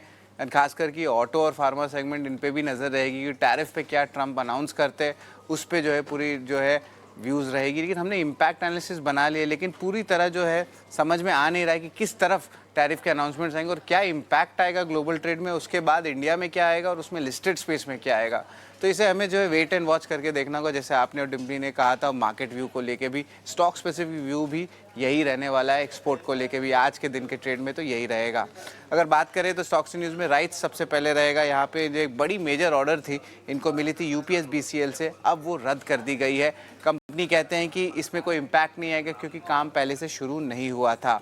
पिडलाइट पे इंटरेस्टिंगली मैनेजमेंट चेंज हो रहा है। भरत पुरी जो है स्टेप डाउन कर रहे हैं एमडी के पोस्ट से, और अब जो है सिर्फ नॉन एग्जीक्यूटिव डायरेक्टर रहेंगे। उनके जगह जो है सुधांशु वत्स आने वाले हैं, सेम प्रमोटर ग्रुप के हैं, तो ज़्यादा चेंजेस नहीं आएगी। लेकिन याद रखिए, भरतपुरी की कंट्रीब्यूशंस बहुत बड़ी थी पिडलाइट की ग्रोथ को लेके रिसेंटली पिछले 10 से 15 साल में, इसलिए ये एक इम्पॉर्टेंट इवेंट हो जाता है। कोल इंडिया की बात करें तो ऑफकोर्स इनके प्रोडक्शन नंबर्स उतने स्ट्रॉन्ग नहीं थे, लेकिन इन्होंने अपनी जो कोल प्राइस है उसको 10 रुपये प्रति टन से बढ़ा दिया गया है। और ये जो है रेगुलेटेड इंडस्ट्री और अनरेगुलेटेड इंडस्ट्री दोनों की जो सप्लाई है उसको देख के इन्होंने प्राइस हाइक किया है। और ऑफकोर्स याद रखिए, समर का भी सीज़न है और थोड़ी सी प्राइवेट कैपेक्स में डिमांड में भी जो है आ रही है बढ़त, तो उसके कारण जो है कोल की जो है यूसेज देखने मिल रही है। मॉयल की बात करें तो 3% बढ़ाने वाले अपनी प्राइस फेरो ग्रेड्स पे, कुछ ग्रेड्स हैं उसमें, तो स्टॉक के लिए माइल्ड पॉजिटिव रहने वाला है। और डिफेंस स्टॉक्स पे भी नज़र रखिएगा। एजेंसी से रिपोर्ट आ रही है कि जो ओवरऑल एक्सपोर्ट्स के आंकड़े हैं वित्त साल 2025 के, वो 12% बढ़े ईयर ऑन ईयर बेसिस पर। यह आंकड़ा लगभग 24,000 करोड़ रुपए का है, तो ये एक बड़ा चीज़ है। बाइकॉन की बात करें तो 4 अप्रैल को मीटिंग होने वाली है फंड रेज के जरिए, या तो कमर्शियल पेपर से करेंगे या इक्विटी के जरिए प्राइवेट प्लेसमेंट भी कर सकते हैं, तो बाइकॉन पे नज़र रखिएगा। पिरामल फार्मा कमर्शियल प्रोडक्शन शुरू की है एनेस्थीसिया की प्रोडक्ट की तेलंगाना में। और इसके अलावा वोडाफोन आइडिया जो पूरी चर्चा में है, ये स्टॉक्स कल हमने इस पे जो है पूरी भरपूर एनालिसिस की, बुल बेयर किया हमने, पूरा इम्पैक्ट एनालिसिस बताया। अब यहाँ पे एक और एडिशनल न्यूज़ आ रहा है जो मैं आपको बताता हूँ। मीडिया रिपोर्ट्स आ रही है कि कंपनी एक नई सीईओ को खोज रहे हैं, और जो एग्जिस्टिंग सीईओ हैं अक्षय मुंद्रा, उनका टर्म एक्सपायर होता है अगस्त इस साल। और आखिर में प्राज इंडस्ट्रीज़ पे भी नज़र रखिएगा। यहाँ पे इंटरेस्टिंग डेवलपमेंट आया है। यूएस गवर्नमेंट प्लान कर रहे हैं कि एक प्रपोजल हो जहाँ पे बायोफ्यूल ब्लेंडिंग की मैंडेट्स दी जाए। अब ये 2 साल तक मैंडेट्स कवर होंगी, एक्सपेक्टेशन था 3 साल का। और मैं प्राज इंडस्ट्रीज़ इसलिए ले रहा हूँ क्योंकि ये कंपनी एक्सपोर्ट करती है यूएस को बहुत सारी मशीन्स जो इस प्रोग्राम में यूज़ होते हैं। तो एक्सपेक्टेशन 3 साल का था, हो रहा है 2 साल का, तो सेंटिमेंटली थोड़ा सा जो है आप कह सकते हैं नेगेटिव ज़रूर है। तो ये अहम स्टॉक्स है जिस पे आपकी आज नज़र होनी चाहिए, जहाँ पे आज आपको एक्शन देखने मिल सकता है। बिल्कुल शुक्रिया शरद, आपने हमको अच्छे से सारी चीज़ें बता दी हैं और हमने सबने नोटिस भी कर लिया। बार बार हम स्क्रीन के निचले भाग में वो दिखाते भी रहेंगे सारी खबरें। देखिए, खबर अगर आप ढूंढने जाएंगे तो आपको काफ़ी मेहनत करनी पड़ सकती है, इसलिए हमारे रिसर्चर सुबह सुबह आ जाते हैं ऑफिस में ताकि सभी जगह पड़ताल कर ले। अखबार, वेबसाइट्स, अलग अलग जो सोर्स होते हैं इन्फॉर्मेशंस के, वो सारे के सारे इन्फॉर्मेशन के source including the BSE NSE data, वहाँ से लेके सब न्यूज़ वगैरह सब आपके सामने रखते हैं। अब मेरे साथ 2 मेहमान जुड़ रहे हैं, राहुल शाह और आदित्य भी हमारे साथ जुड़ रहे हैं। आदित्य, बहुत बहुत शुक्रिया, थैंक यू वेरी मच समय देने के लिए। और राहुल शाह भी मेरे को स्क्रीन पे भी दिख जाएंगे। राहुल सर, आपका भी शुक्रिया, स्वागत है आपका भी कार्यक्रम में। आदित्य, पहले तो आपसे करते बातचीत। थैंक यू वेरी मच, आपने शॉर्ट नोटिस पे फिर से हमें समय दिया, बातचीत की, आप हमारे लिए तैयार हैं। हल्का सा पॉज तो मार्केट को मिला है, ये पॉज डीप करेक्शन में तब्दील तो नहीं हो जाएगा? बस ये बता दीजिए, निफ्टी बैंक निफ्टी पर आपका टेक, फिर स्टॉक्स लेंगे sir. Very good morning Dimpy ji. धन्यवाद, बहुत अच्छा लगता है ईटी नाउ स्वदेश पे आके आपसे बात करना और हमारे व्यूअर्स से बात करना। तो very good morning to all. And मुझे ऐसा लगता है कि बाजार में ज़्यादा करेक्शन गहराना नहीं चाहिए, क्योंकि नीचे पुट राइटिंग का सपोर्ट देखने को मिल रहा है। 23,000 एक अच्छा सपोर्ट है बाजार के लिए, तो वो अपना पोलैरिटी के हिसाब से यहाँ पे फ्रिक्शन आना चाहिए, ज़्यादा सेलिंग सप्लाई के इतना आनी नहीं चाहिए। That is point one. और ग्लोबल बाजार में भी संकेत थोड़े से सुधरते दिख रहे हैं, तो उस हिसाब से भी अच्छा है। तीसरा, जो टैरिफ का बाजार में इतना हवा मचा हुआ है कि टैरिफ लगेगा टैरिफ लगेगा, तो बाजार ने इतने दिन से सुन सुन के मतलब अब प्रॉपर सबके कान पक चुके हैं टैरिफ की बात सुनते सुनते, और बाजार ने प्रॉपरली इसको डिस्काउंट कर दिया है, प्राइस इन कर दिया है। तो यहाँ से ज़्यादा नी जर्क रिएक्शन नहीं आएगा। कल का जो फॉल है या ग्लोबल बाजार में जो फॉल आया है, वो ये बुरी खबर को डिस्काउंट करते ही आया, तो बाजार ने ऑलरेडी टैरिफ की न्यूज़ को डिस्काउंट कर लिया है। तो आज के दिन जो भी अनाउंसमेंट होते हैं, मुझे नहीं लगता कि बहुत ज़्यादा उसका लॉन्ग टर्म इम्पैक्ट नेगेटिव देखने को मिलेगा। तो बाय ऑन डिप्स की यहाँ पे रणनीति रहेगी। 23,000 का सपोर्ट है निफ्टी पे, तो यहाँ पे खरीदने के मौके ढूंढने चाहिए। और मुझे लगता है कि कुछ दिनों में बाजार वापस अपने न्यू हाइस की तरफ स्केल कर सकता है, जो है 23,350 से लेके 23,700 इस तरफ बाजार दौड़ लगाते हुए दिख सकता है कुछ दिनों में। यहाँ पे नजरिया पॉजिटिव है और बैंक निफ्टी में भी लीडरशिप अच्छी है, बट मुझे निफ्टी का टेक्सचर या ओवरऑल पैटर्न जो है ज़्यादा बेहतरीन लग रहा है। तो निफ्टी में एक तेजी का नजरिया बन रहा है। इंडेक्स लेवल पर सबकी नज़र डोनाल्ड ट्रंप और रेसिप्रोकल टैरिफ पर रहेगी। आदित्य, आपने इंडेक्स लेवल पर तो अपनी राय बता दी, लेकिन स्टॉक स्पेसिफिक आइडियाज कौन से होंगे? कौन से वो स्टॉक्स होंगे जहां पर कमाई के मौके बनेंगे आज के सत्र में? बिल्कुल, देखिए बाज़ार में आज के दिन शायद हो सकता है बाज़ार रेंज बाउंड रहे या थोड़ी बहुत वॉलेटिलिटी रहेगी, बट इवेंट के ख़त्म होने के बाद मुझे लगता है कि बाज़ार में मेजर सेक्टोरल रोटेशन हो सकता है और अलग-अलग लीडरशिप देखी जा सकती है। तो ओवरऑल जो अभी के पैटर्न देखते हुए मुझे लगता है लेमन ट्री एक अच्छा कैंडिडेट है। यहाँ पे बहुत टाइम के बाद एक अच्छा मूव देखने को मिला है, वॉल्यूम पार्टिसिपेशन बेहतरीन है, तो लेमन ट्री को बाय किया जा सकता है 137.06 में। स्टॉप लॉस रहेगा 124 का और टारगेट रहेगा 150 से लेके 160 का। स्टॉक स्पेसिफिक आइडियाज आते हुए आदित्य से इंडेक्स लेवल पर अपनी राय बताई और इसके अलावा कुछ स्टॉक स्पेसिफिक आइडियाज भी बताए। आदित्य, आपकी राय वोडाफोन आइडिया और इंडस टावर्स इन दोनों स्टॉक्स पर लेना चाहूंगी। कल के सत्र में बड़ी खबर निकल कर आई थी, उसके बाद नए सीईओ के लिए ऑलरेडी उन्होंने सर्च शुरू कर दी है, तो आज भी फिर एक बार बड़ी खबर। लेकिन इन दोनों स्टॉक्स पर टेक्निकल नजरिया क्या होगा, वोडाफोन आइडिया और इंडस टावर्स? बिल्कुल, ये स्टॉक एकदम खबरों में है और काफ़ी दर्शकों के दिमाग में चल रहा है ये स्टॉक में क्या किया जाए, और ये पेनी स्टॉक है तो काफ़ी इंटरेस्ट बना रहता है रिटेल इन्वेस्टर का। तो मैं सबसे पहले डिस्क्लेमर के साथ चालू करना चाहूँगा कि मैंने अपने क्लाइंट्स को ये स्टॉक रिकमेंड किया था 1 दिन पहले, और अभी भी हमारी इसमें एक ऑप्शन स्ट्रैटेजी है। बट व्यू पे वापस आते हैं तो मुझे लगता है कि यहाँ पे एक बुलिश नज़रिया ही रखना चाहिए, क्योंकि मीडियम टर्म में, क्योंकि यहाँ पे जिस हिसाब से न्यूज़ डेवलप हो रही है, गवर्नमेंट का इंटरेस्ट इस स्टॉक में बन रहा है, एंड जो प्राइस एक्शन है, टेक्निकल पैटर्न्स है, सब तरफ से एक पॉजिटिव संकेत आ रहे हैं। तो मुझे लगता है कि यहाँ पे एक कल ब्रेकआउट आया है और यहाँ पे तेज़ी मीडियम टर्म में और जारी रह सकती है टुवर्ड्स लेवल्स लाइक 9 एंड 10। तो यहाँ पे मेरा एक बुलिश नज़रिया रहेगा मीडियम टर्म के हिसाब से, और बाय ऑन डिप्स की रणनीति यहाँ पे बिल्कुल फॉलो की जा सकती है।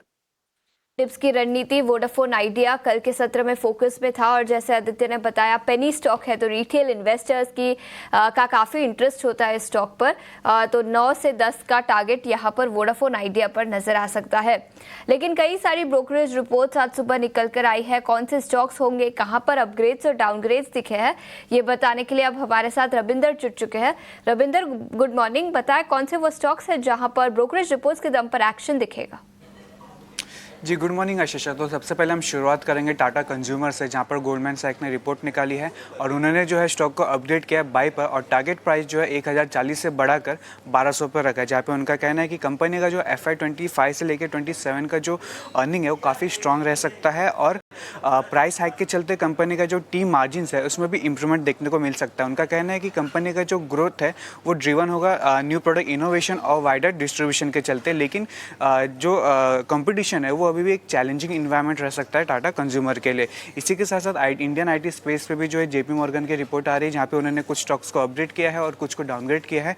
तो सबसे पहले बात करें HCL टेक की, तो उन्होंने जो है डाउनग्रेड किया है न्यूट्रल पर ओवरवेट से और टारगेट प्राइस में जो है 2200 से घटाकर 1700 पे रखा है, जहाँ पे उनका कहना है कि ये और उन्होंने जो है ये जो डाउनग्रेड किया है उसके पीछे जो की ट्रिगर है Q4 का जो रिजल्ट है वो वीक देखने मिल सकता है और डील विन जो था कंपनी का वो भी लो था। इकोनॉमिक अनसर्टेनिटी के चलते उन्होंने जो है स्टॉक को डाउनग्रेड किया है।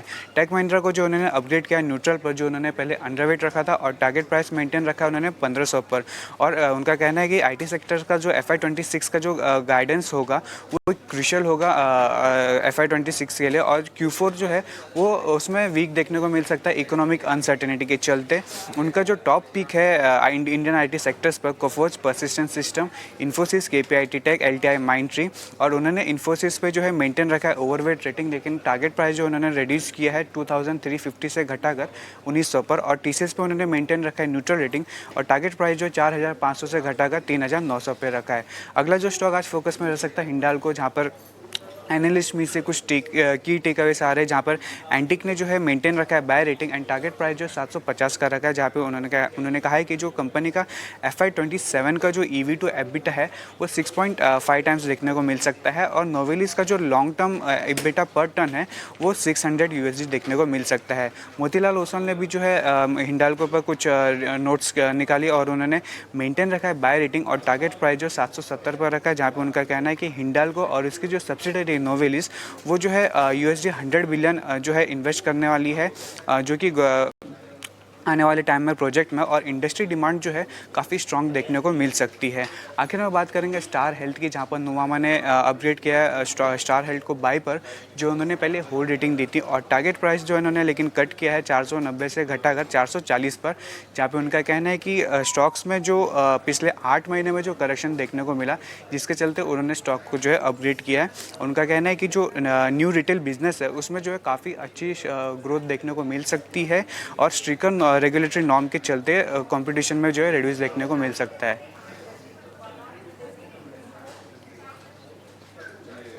ठीक है रविंदर, बहुत शुक्रिया। तो रिपोर्ट्स भी ढेर सारी हैं और वो रिपोर्ट्स से जिनके बारे में ना आप कहीं ना कहीं आप सवाल पूछना चाह रहे होंगे कि अच्छा क्या करना, IT में क्या करें, मेटल में क्या करें, तो उनको लेकर रिपोर्ट्स आई हैं और JP मॉर्गन की रिपोर्ट है IT पर। उनका कहना है कि कोफोर्ज, पर्सिस्टेंट, इन्फोसिस ये पसंदीदा शेयर हैं और KPIT और LTI माइंडट्री को भी उस लिस्ट में शामिल किया है। तो उसमें ज़्यादातर आप देखेंगे कि मिड कैप वाले शेयर ज़्यादा हैं। दिग्गजों में LTI, माइंडट्री, इन्फोसिस हैं।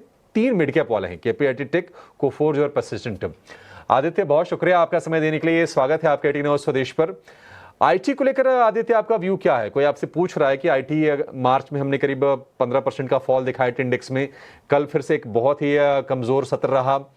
IT में बाय ऑन डिप्स करना है या फिर अभी दूर रहना है? कोई ट्रेड आपके हिसाब से बन रहा है? Very good morning Abhishek ji. मुझे लगता है बिल्कुल IT अभी एक इतने करेक्शन के बाद अपने सपोर्ट को रीच कर रहा है, डिमांड जोन को रीच कर रहा है, तो यहाँ पे बाय ऑन डिप्स की रणनीति रहेगी।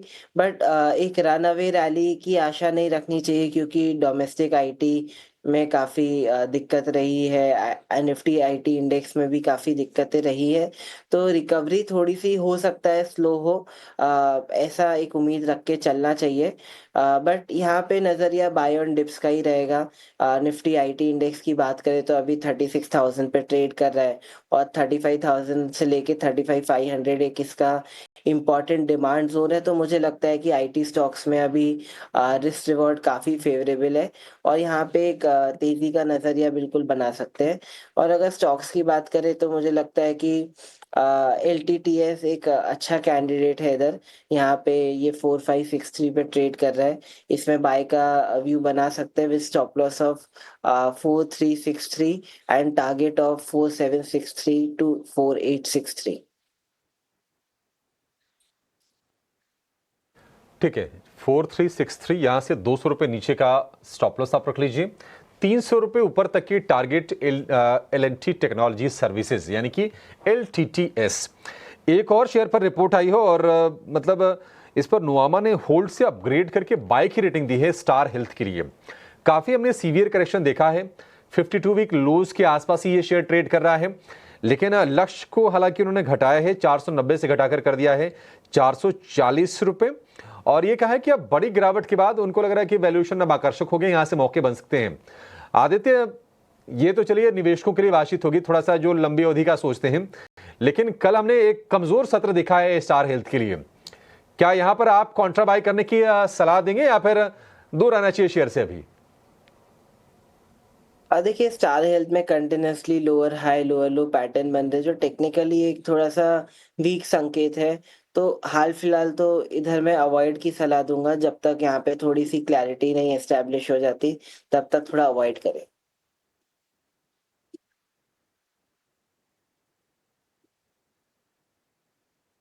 स्टार हेल्थ को लेकर ये व्यू। कुछ और शेयरों के बारे में जरा राय लेते हैं। अच्छा, कल हमने देखा कि ट्रेंट में अच्छी बाइंग हुई। ट्रेंट भी एक ऐसा ही शेयर था जहां पर हमने काफ़ी ज़्यादा वैल्यू इरोजन देखा था और अब लोअर लेवल से उसमें बाइंग आ रही है। कंपनी के फंडामेंटल्स को लेकर, कंपनी के मैनेजमेंट को लेकर किसी के मन में कोई शक नहीं होगा, लेकिन हम काफ़ी ज़्यादा करेक्ट हुआ था ये शेयर, ऑलमोस्ट 45-50% का करेक्शन इसने झेला था। ट्रेंट आपको लगता है कि आदित्य ना सिर्फ ये टिकेगा बल्कि यहाँ से और तेज रफ्तार दिखाएगा? और जिनके लॉन्ग्स हैं, आप जरा स्टॉप लॉस बता दीजिए कहां पर आप अपना स्टॉप लॉस कर लें। देखिए, लॉन्ग के लिए तो स्टॉप लॉस रहेगा 5300, बट इसके जो ट्रेंड की बात करें, मुझे ऐसा इसमें इतनी क्लैरिटी नहीं है। एज इन ये स्टॉक एक अंडर परफॉर्मर रहा है बहुत टाइम तक। तो यूजुअली क्या होता है, एक मल्टी बैगर जब करेक्शन चालू करता है तो ऊपर के लेवल से काफ़ी सप्लाई बनी होती है। जो फंस चुके हैं वो जैसे ही स्टॉक ऊपर आता है थोड़ा बेचना चालू करते हैं। उसके चक्कर में स्टॉक की रिकवरी काफ़ी ग्रेजुअल रहती है और इंस्टेंट नहीं रहती, एकदम एक्सपोनेंशियल नहीं रहती। तो ये वैसा ही टाइप का स्टॉक है। तो मुझे लगता है ये एक स्लो रिकवरी वाला कैंडिडेट है। यहाँ पे शायद रन अवे रैली नहीं आए, स्टॉक अपने 200 डे मूविंग एवरेज के नीचे ट्रेड करे, तो यहाँ मेरा एक न्यूट्रल नजरिया बनता है।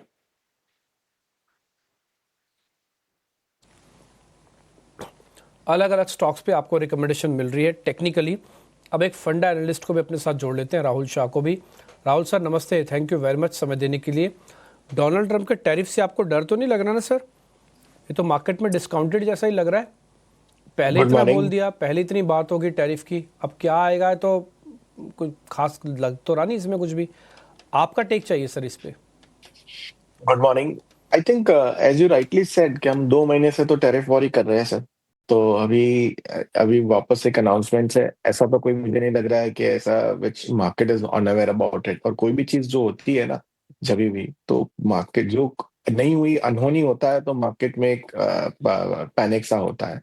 तो अभी तो पूरा मार्केट प्रिपेयर्ड है कि ये टैरिफ आने वाला है कुछ भी। तो आई डोंट थिंक सो, मोर और लेस तो गाइडेंस आ ही चुका था। लास्ट 2 महीने से हम वही सुन रहे हैं, everyday tariff war and all. तो मेरे ख्याल से थिंग्स हैव बीन मोर और लेस डिस्काउंटेड और इम्पैक्ट आ चुका है मार्केट के ऊपर।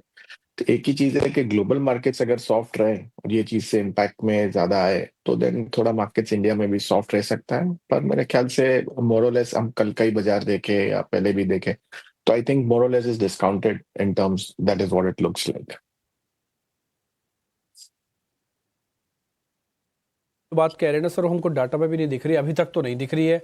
आज हो जाए कुछ अलग बात है, अभी तक तो ऐसा कुछ नहीं दिख रहा। और आप भी वही पॉइंट बता रहे हैं, हमने टेक्निकल एनालिस्ट से भी एक मोटा मोटी व्यू पॉइंट लिया हुआ है।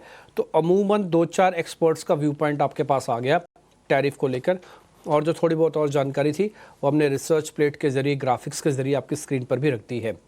अब हम आगे बढ़ते हैं। दूसरा बड़ा टॉपिक जिससे मार्केट थोड़ा इम्पैक्ट कर रहा है या कर सकेगा आगे चल के भी, वह गोल्ड के प्राइजेस 90,000, 51,000, 52,000 तक को भी पार कर गए। कल मेरे पास खबर आई कि करीब 53,000 से भी ज़्यादा के गोल्ड के प्राइजेस हो चुके हैं। राहुल, ये गोल्ड फाइनेंस वाली जो कंपनीज हैं, मॉर्गेज वाली कंपनी है, मन्नापुरम, मुथूट, इन दोनों के लिए आप आने वाले क्वार्टर्स कैसे देख रहे हैं? मेरे हिसाब से जिस तरह देखे तो entire NBFC as a space देखिए, नाइदर ओनली मुथूट फाइनेंस या आप मन्नापुरम देखे, तो मेरे ख्याल से सबसे पहले फाइनेंशियल्स एज अ होल हम देखे कि अच्छे खासे रनअप देखे ये एंटायर जैन से मार्च क्वार्टर के अंदर, तो obviously it is back by good performances. तो मेरे ख्याल से, और ये जो आरबीआई का रेट कट जो पॉलिसी आया लास्ट टाइम, और एक्सपेक्टेशन है कि नेक्स्ट पॉलिसी में भी शायद से रेट कट आ सकता है, तो मेरे ख्याल से सीधा इम्पैक्ट जो होता है तो डायरेक्ट बेनिफिशियरी इमीडिएट होता है तो ये एनबीएफसी है। तो मेरे ख्याल से वो तो एक सबसे बड़ा बेनिफिट रहेगा, तो सीधा बॉटम लाइन में ऐड होगा, तो मार्जिन एक्सपेंशन भी देखने को मिलेंगे उसमें। तो by senses I think outlook remains positive for both the companies Muthoot and Manappuram. However, Manappuram remains preferred bet हमारे इसमें, तो लग रहा है कि जिस तरह से रिस्क रिवॉर्ड रेशियो मन्नापुरम में ज्यादा बेटर बन सकता है यहाँ से। ये नजरिया मन्नापुरम फाइनेंस और इसके अलावा कुछ और स्टॉक स्पेसिफिक आइडियाज हमने डिस्कस किए राहुल सर से। राहुल बने रहिए हमारे साथ, लेकिन ऑटो बिक्री के आंकड़े मार्च के महीने के कल आते हुए दिखे और हमारे साथ ईटी नाउ और ईटी नाउ स्वदेश के हेड ऑफ रिसर्च अभिषेक गावशिंदे हमारे साथ स्टूडियो में मौजूद है। अभिषेक, गुड मॉर्निंग, और सबसे पहले बताएं किस तरह के आंकड़े रहे ऑटो बिक्री के, और अक्रॉस द बोर्ड देखें तो ओवरऑल नतीजे कैसे रहे? See on a broader point of view पर देखें तो ये इस मंथ में एक्सपेक्टेशन शुरुआती दिनों में काफी मॉडेस्ट था। होलास्टक के कारण शुरुआती अगर एक या दो सप्ताह में अगर हम देखें तो रिटेल सेल्स वीक था, बट उसके कंपैरिजन में अगर हम देखें तो ओवरऑल सेल्स जो है वो अमूमन हमारे अनुमान के मुताबिक रहा है और कई केसेस में एक्सपेक्टेशन से बेहतर भी रहा है। इसके मुख्य कारण अगर हम देखें तो गुड़ी पड़वा होने के कारण मंथ के एंड में रिटेल सेल्स काफ़ी अच्छा रहा है। पीवी सेगमेंट में देखें तो प्राइस हाइक होने के का अंदेशा था, अप्रैल से प्राइस हाइक होने वाले थे, उसको लेकर सम प्रीपोनमेंट और एडवांसमेंट ऑफ द सेल्स हुआ है। टू व्हीलर सेक्टर में देखें तो OBD2 नॉर्म्स आने का अंदेशा था और उसके कारण प्राइस हाइक की उम्मीद थी, उसको लेकर भी some kind of pre buying हुई है। गुड़ी पड़वा पे हमारे जो सूत्र बता रहे हैं कि अच्छी खासी सेल्स कुछ इलाकों में हुई है, specially in the two wheeler sector में, और ट्रैक्टर सेगमेंट जिसने कि पूरे ओवरऑल ऑटोपेक को आउट परफॉर्म किया है, वहाँ पर अगर देखें तो जो चैत्र नवरात्रि है वो मंथ के एंड से स्टार्ट हुई है और जो चैत्र नवरात्रि होगी वो अप्रैल फर्स्ट वीक तक चलेगी। तो चैत्र नवरात्रि के रिलेटेड जो सेल्स होगा रिटेल में, उसके लिए जो होलसेल है वो ऑलरेडी बिल्डअप हो चुका है। तो इन सब कारणों के चलते हमने देखा है कि होलसेल वॉल्यूम्स में अच्छी खासी मजबूती देखने को मिली है कंपेयर टू अवर एक्सपेक्टेशंस। बिल्कुल, तो कई सारे फैक्टर्स थे जिसके चलते ऑटो बिक्री के आंकड़े अच्छे रहे और अनुमान के मुताबिक भी रहे। लेकिन इसके अलावा अभिषेक, अगर आप हमें बता सके कोई आउटलायर्स रहे, कमेंट्री की बात करें तो टाटा मोटर्स की पीवी और कमर्शियल व्हीकल की कमेंट्री काफी अच्छी रही, लेकिन कोई कंपनी स्पेसिफिक आउटलायर्स जिसके चलते स्टॉक रिएक्शन दिखाई देगा? जी बिल्कुल, अगर आप देखें तो 3-4 आउटलायर्स इस मंथ में भी हमें देखने को मिले हैं। अगर आप बात करें तो टू व्हीलर सेगमेंट में आयशर मोटर्स ने आउट परफॉर्म किया है। अगर आप देखें तो लगातार 6 क्वार्टर तक जो है आयशर मोटर्स का रॉयल एनफील्ड का नंबर अराउंड 2,27,000 के आसपास था। पिछले क्वार्टर में बढ़कर 2,72,000 हुआ और इस क्वार्टर में भी अगर हम देखें तो ये 2,82,000 के आसपास रहा। तो ये लगातार दूसरा क्वार्टर है जब आयशर मोटर्स का रॉयल एनफील्ड का वॉल्यूम्स 2,50,000 के ऊपर रहा है। ये सबसे बड़ा आउटलायर है। सेकंड अगर आप देखें तो टीवीएस मोटर्स के लिए लगातार तीसरा या चौथा महीना है जब उसका एक्सपोर्ट्स 1 लाख यूनिट्स के ऊपर रहा है। अगर आप बात करें तो मारुति की, तो मारुति का भी average volume per month in this quarter, जो क्वार्टर 4 जो भी गया है उसमें 2 लाख के आसपास रहा है। तो 2 लाख का वॉल्यूम वहां पर सस्टेन किया है। अगर आप बात करें महिंद्रा एंड महिंद्रा की, तो उसने पीवी सेगमेंट और ट्रैक्टर सेगमेंट दोनों सेगमेंट में आउट परफॉर्म किया और कहीं ना कहीं हम कह सकते हैं कि ये साल में महिंद्रा एंड महिंद्रा ने पीवी सेगमेंट और ट्रैक्टर सेगमेंट दोनों सेगमेंट में मार्केट शेयर गेन किया है। अगर आप बात करें टाटा मोटर्स की, तो उसमें एक चीज़ मैं इंडिकेट करना चाहूँगा कि उसका ये मंथ का पीवी सेगमेंट का सेल्स रहा है जो लगभग 50,000 से ऊपर रहा है, और आई थिंक ये 10 या 11 महीने के बाद टाटा मोटर्स के पीवी सेल्स 50,000 के ऊपर रही। तो ये कुछ आउटलायर्स थे जिन पर स्ट्रीट की नज़र होगी, और आगे आने वाले दिनों में हम देखेंगे इसका इम्पैक्ट भी स्टॉक प्राइसेस पर पड़ेगा। बिल्कुल, तो आयशर मोटर्स, टाटा मोटर्स और कई कुछ कमेंट्री निकल कर आई, तो कुछ आउटलायर्स। लेकिन अभिषेक, इसके अलावा इस महीने में तो चैत्र नवरात्रि का इम्पैक्ट दिखा, लेकिन आगे के महीनों के लिए कौन से वो बड़े ट्रिगर्स होंगे ऑटो सेक्टर के लिए, जहां पर जिन ट्रिगर्स के बेसिस पर ऑटो सेल्स की मूवमेंट दिखेगी? जी हाँ, तो अगर हम बात करें अप्रैल की, अगर हम बात करें शुरुआती महीने की, तो पहले 15-20 दिन में हम देख सकते हैं कि रिटेल सेल्स काफी अच्छा हो, जैसे कि आपने चैत्र नवरात्रि का इंडिकेशन दिया। और चैत्र नवरात्रि के दौरान हम देखेंगे ट्रैक्टर सेल्स और टू व्हीलर सेल्स में स्पेशली रूरल सेगमेंट से अच्छा खासा रुझान देखने को मिल सकता है। इसके अलावा अगर आप रिजल्ट्स की अगर आप बात करें, तो जो ये आउटलायर्स यहाँ पर निकल कर आए हैं, तो हो सकता है कि स्ट्रीट की नजर रहेगी आयशर मोटर्स के रिजल्ट पर, स्ट्रीट की नजर रहेगी महिंद्रा एंड महिंद्रा के रिजल्ट पर, स्ट्रीट की नजर रहेगी मारुति के रिजल्ट पर, जहां पर कि अच्छा खासा वॉल्यूम ग्रोथ इस क्वार्टर में देखने को मिला है। बिल्कुल, तो चैत्र नवरात्रि का इम्पैक्ट अप्रैल के सेल्स में भी दिखाई देगा। अभिषेक, शुक्रिया पूरी डिटेल्स के साथ हमारे साथ जुड़ने के लिए। तो ऑटो सेक्टर पर कल भी फोकस था और आज भी इस सेक्टर पर फोकस रहेगा। इनफैक्ट एक टेक्निकल नजरिया भी ले लेते हैं। आदित्य, आपसे पूछना चाहूंगी दो स्टॉक्स पर आपकी राय, आयशर मोटर्स और टाटा मोटर्स, क्या टेक्निकल्स पर नजरिया बनेगा इन दोनों स्टॉक्स पर?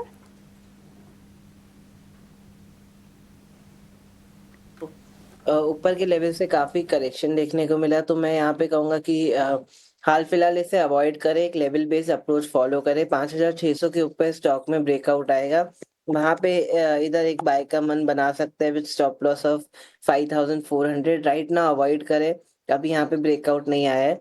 और टाटा मोटर्स में भी एक लेवल बेस्ड अप्रोच रहेगा, 685 के ऊपर इसमें बाय है, स्टॉप लॉस रहेगा 670 का, और टारगेट रहेंगे इसमें 700 से लेके 720 के।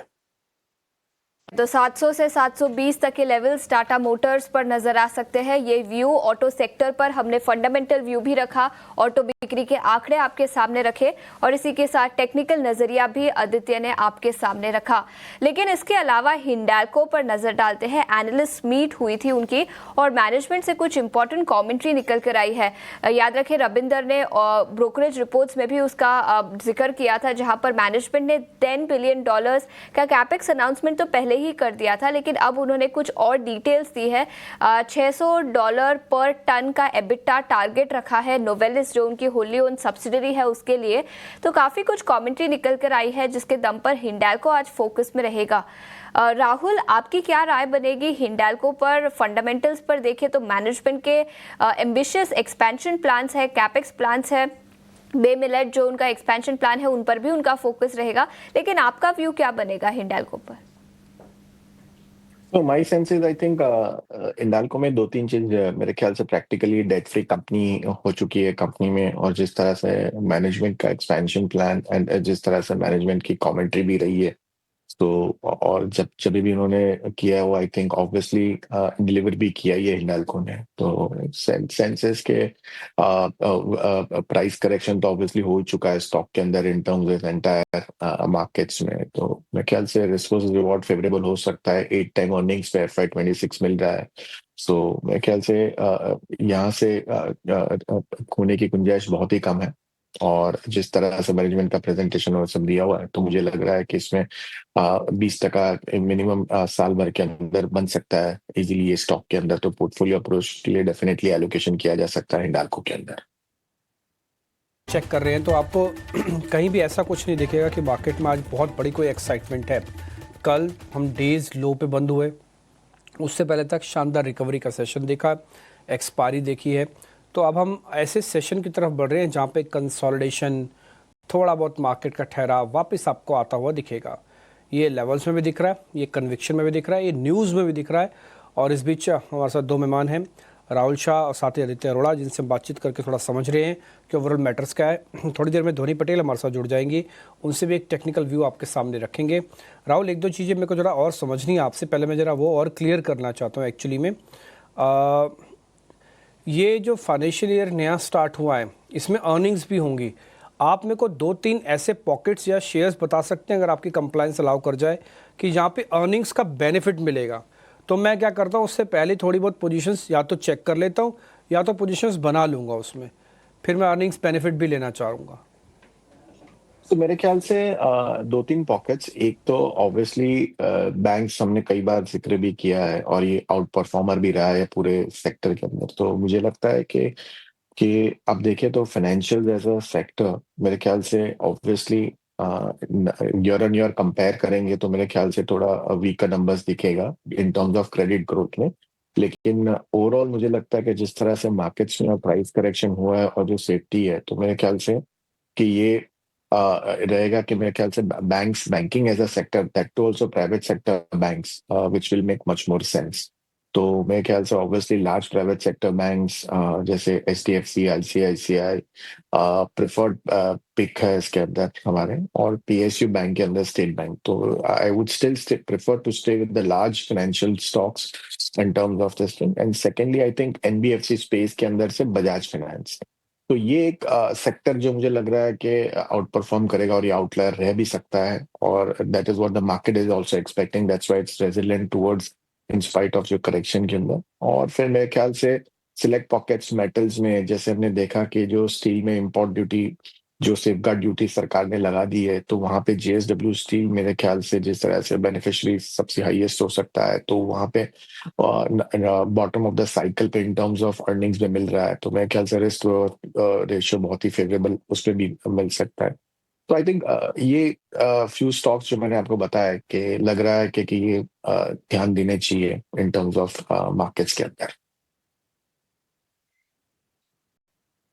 ठीक है राहुल, मेरे को तो बड़ी हैरानी है, आपने ऑटो स्टॉक्स के बारे में नहीं बोला। हालांकि मैं अलग से, मेरा क्वेश्चन ये भी होगा कि ऑटो स्टॉक्स में आपको क्यों नहीं कुछ पसंद आया इस बार के अर्निंग्स से? आप बहुत एक्साइटेड नहीं है, उनकी नंबर से एक्साइटेड नहीं है जो कल परसों में आए हैं।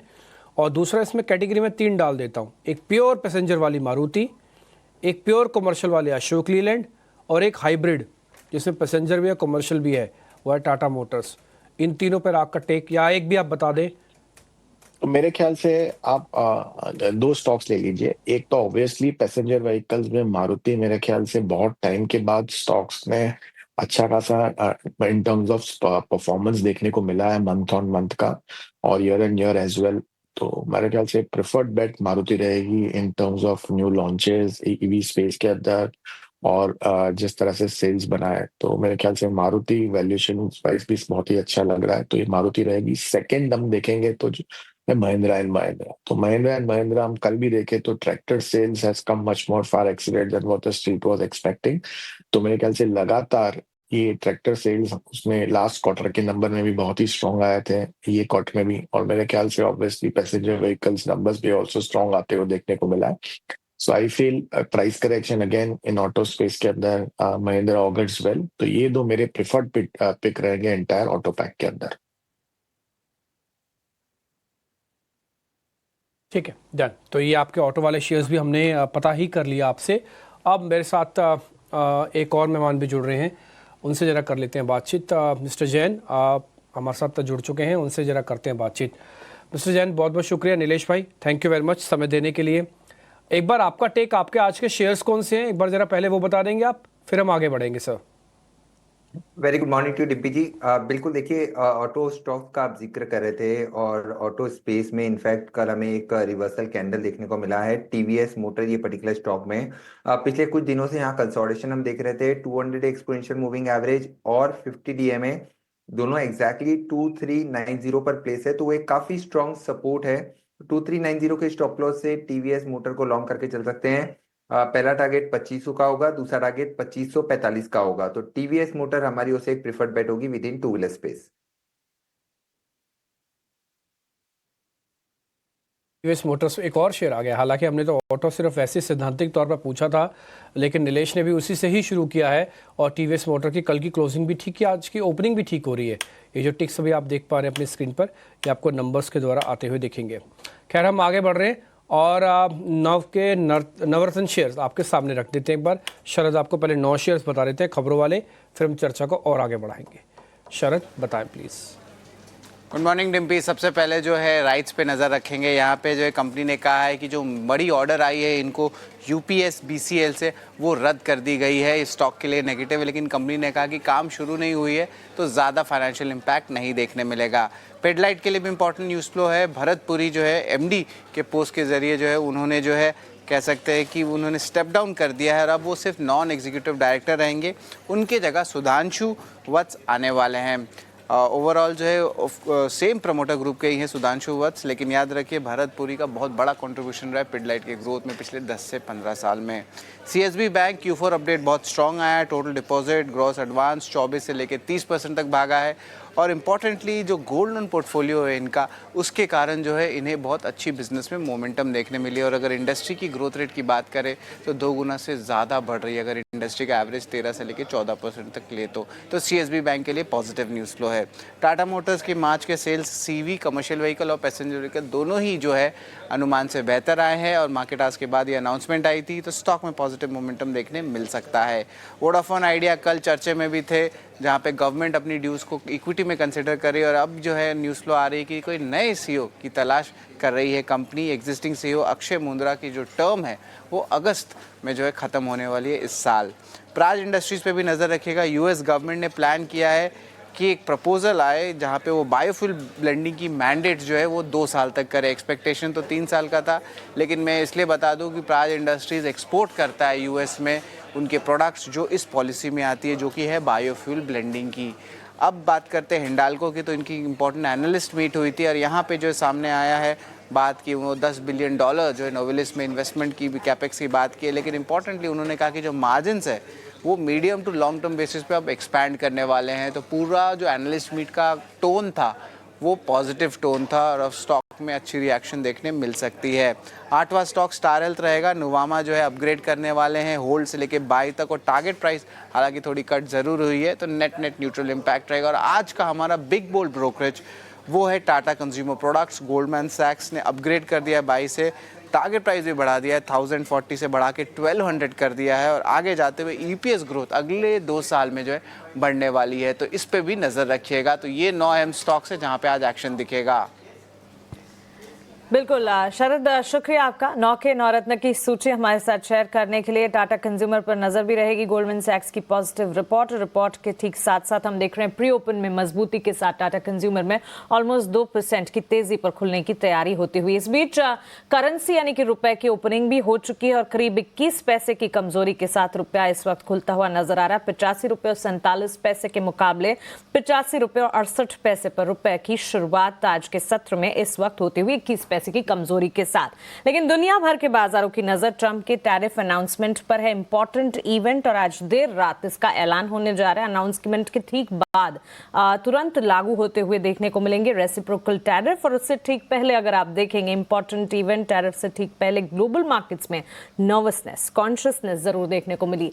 गिफ्ट निफ्टी में हमने देखा फ्लैट कामकाज, एशियाई बाजार मिले जुले कामकाज करते हुए। हालांकि अमेरिकी बाजार को अगर आप देखेंगे कल के सत्र में वॉलेटिलिटी काफी थी लेकिन निचले स्तरों से रिकवरी मोड भी दिखाया। डोमेस्टिक मार्केट कल के सत्र को अगर याद कीजिएगा और इस वक्त के प्री ओपन टिक्स को भी अगर देखेंगे 23,200 के नीचे ही निफ्टी कल क्लोज होता हुआ नजर आया। भारतीय बाजार में दबाव के साथ कामकाज कह सकते हैं दूसरा ट्रेडिंग सेशन जब बिकवाली का दबाव जो हो देखने को मिला। ब्रॉडर मार्केट्स हालांकि परफॉर्म करने की कोशिश कर रहे थे। एफआईएस की लगातार हम देख रहे हैं बिकवाली का दौर जारी है। Rahul, Nilesh, good morning to both of you. Nilesh, stock specific recommendation तो आपने अपनी दी लेकिन इंडेक्स स्पेसिफिक भी आपका नजरिया एक बार जरूर जानना चाहेंगे क्योंकि पेन ऑफ लेट हम देख चुके हैं, रिकवरी भी हमने देखी। अब एक इंपॉर्टेंट इवेंट से ठीक पहले आज का सत्र इंडेक्स वाइज कैसा दिखेगा? कि कल हमने एक शार्प सेलिंग प्रेशर देखा था specifically in the second half of the session, जहां पर निफ्टी 23,200 के नीचे क्लोज हुआ था और जिस हिसाब से कल का कैंडल फॉर्म हुआ है ये इंडिकेट कर रहा है कि यहाँ पर गोइंग फॉरवर्ड एक और लेग हमें लोअर साइड में देखने को मिल सकता है। तो स्ट्रक्चर थोड़ा सा वीक जरूर है बट उसके पहले थोड़ी वॉलेटिलिटी हो सकता है हम पॉजिटिव नोट पर खुले हैं। एक पुल बैक मूव टुवर्ड्स 23,250 तक या फिर 23,300 तक देखने को मिल सकता है। इवेंट के पहले कॉशियस अप्रोच रखने की सलाह होगी क्योंकि फिर से एक इम्पैक्ट हमें टुवर्ड्स क्लोजिंग आप देखने को मिल सकता है। तो यहाँ पे एक रेंज निकल के आ रही है निफ्टी की 23,000 से लेके 23,400 की, ये 400 पॉइंट की रेंज है। जिस भी साइड ये रेंज ब्रेक करेगी वो उस साइड में 200 से 300 पॉइंट का मूव हमें देखने को मिलेगा। बट फिलहाल के लिए आज इंट्राडे के पॉइंट ऑफ व्यू से एक पुल बैक देखने को मिल सकता है, बट इस पुल बैक पर ज्यादा कन्विक्शन हमें फिलहाल नहीं आ रहा है। बैंक निफ्टी अगर देखिए यहाँ पर थोड़ा सा वीकनेस हमें ज्यादा देखने को मिल सकती है, क्योंकि बैंक निफ्टी अपने 200 डे मूविंग एवरेज के नीचे क्लोज हुआ था कल, और 51,000 के ऊपर अगर बैंक निफ्टी रिक्लेम होता है, सस्टेन करता है, तब यहाँ पे एक शॉर्ट कवरिंग मूव 51,300 51,500 का देखने को मिल सकता है। सपोर्ट 50,500 का है, यहाँ पर भी एक सीमित दायरे में हमें आज ट्रेड होता हुआ नजर आएगा। तो बिल्कुल इंडेक्स में कन्विक्शन इस वक्त कम, और हो भी क्यों ना इम्पॉर्टेंट इवेंट, और इस इवेंट से ठीक पहले consciousness across the globe markets में नजर आएगी, लेकिन स्टॉक स्पेसिफिक मोमेंटम काफ़ी सारा देखने को मिलेगा जिस पर लगातार हमारी नज़र है। आइए एक इम्पॉर्टेंट खबर आपको बताते हैं। बैंक लिक्विडिटी की किल्लत को दूर करने के लिए आरबीआई के साथ सीआरआर कटौती पर विचार कर रहे हैं। पूरी खबर क्या है, हमारी सहयोगी अंकुर मिश्रा से एक बार जानते हैं। अंकुर, बताइए। जी हाँ, रिजर्व बैंक ऑफ इंडिया के अधिकारियों से बातचीत हुई है बैंकर्स की। सूत्र हमें यही बता रहे हैं कि जो ट्रेजरी बैंक ऑफिशियल्स होते हैं वो सारे रिजर्व बैंक ऑफ इंडिया से मुलाकात की। इस मुलाकात में सीआरआर कट पे चर्चा हुई और बोला गया बैंकर्स की तरफ से कि आप 50 बेसिस पॉइंट सीआरआर कट करेंगे तो अच्छा रहेगा, ऐसी रिक्वेस्ट की गई है। ये मीटिंग सिग्निफिकेंट इसलिए भी अज्यूम करती है क्योंकि आप देखेंगे कि जो मीटिंग है वो एमपीसी की अगले हफ्ते ही होने वाली है, और उससे पहले जो लिक्विडिटी कंडीशंस का जायजा यहाँ पर रिजर्व बैंक ऑफ इंडिया ने लिया बैंकर्स से मिलने के बाद, और यहाँ पर जो ट्रेजरी ऑफिशियल्स हैं उन्होंने साफ बताया कि लिक्विडिटी कंडीशंस थोड़ी सी टाइट है, और इसलिए जो कॉल मनी रेट्स हैं वो ऊपर गए हैं, और यहाँ पर रेगुलेटर को इंटरवीन करना चाहिए। सीआरआर कट जो एक बार दिसंबर में हुई थी उसको फिर से दोहराने की ज़रूरत है, ऐसा सजेशन दिया गया है, और 50 बेसिस पॉइंट का जो कट है उसकी एटलीस्ट रिक्वेस्ट की गई है। अब देखना ये होगा कि जब एमपीसी मिलने वाली है अगले हफ्ते तो कितना कंसिडरेशन होता है सीआरआर कट के लिए, क्योंकि जो आम धारणा है, जो अगर हम इकोनॉमिक्स की बात करें तो एक्सपेक्टेशन यही आ रही है कि एक रेपो रेट कट की गुंजाइश जरूर बनती है। अब देखने वाली बात ये होगी क्या सीआरआर कट भी अगली मीटिंग में आएगा। ठीक है, बहुत शुक्रिया आपका ये सारी जानकारी देने के लिए। बाजार अब खुलने को ही है, बहुत ज़्यादा समय है नहीं। एक बार जरा मैं आपको लेवल्स वगैरह सब चेक करा दूं। 26 पॉइंट ऊपर है निफ्टी, ये 23,192 पे है। देखो 23,200 भी नहीं आया, गैप इतना भी नहीं है ना। तो आज मार्केट को थोड़ा सा स्ट्रगल करना पड़ेगा वापस से, specially Nifty, because IT and auto दोनों इंजन थोड़े से ख़राब चल रहे हैं, दोनों में आवाज़ आ रही है, दोनों थोड़ा हीटअप है। देखते हैं क्या करते हैं। आईटी और ऑटो ध्यान रखिएगा इस सीरीज़ के अंदर, ये दोनों कहते हैं ना कि मील के पत्थर जैसे ही हैं। आपको ये ही डिसाइड करवाएंगे कि आप बहुत स्ट्रांग होने जा रहे हो कि अभी थोड़ा वीक रहोगे आप। तो ऑटो और आईटी बहुत ध्यान रखना आप। हाँ, आईटी ऑटो पे तो आज लग रहा है कि शायद थोड़ा बहुत ट्रेड वापस पॉजिटिव आएगा। बैंक निफ्टी के अंदर जो बढ़त है वो 140 पॉइंट की है। कल की टोटल गिरावट का करीब 10% 20% इनफैक्ट हिस्सा हम कवर कर लेंगे खुलते ही। 50,966 है, ये 50,800 और 51,200 के बीच में आज चलेगा। अभी तक तो ये चांसेस हैं, जैसे ब्रेक होगा उस तरफ का हो जाएगा। 51,200 पार करते 51,200 के ऊपर चलने लगेगा और स्पीड से चलेगा और 300 पॉइंट जोड़ेगा, और अगर इसने 50,800 ब्रेक कर दिया तो फिर आज 300 पॉइंट और भी काटेगा वहाँ से। जब तक ये नहीं तोड़ता ऊपर और नीचे के लेवल, तब तक आज इस रेंज में आप ट्रेड कर देना। तो किसी भी डिप में प्लस करना, ऊपर जाके बेच देना।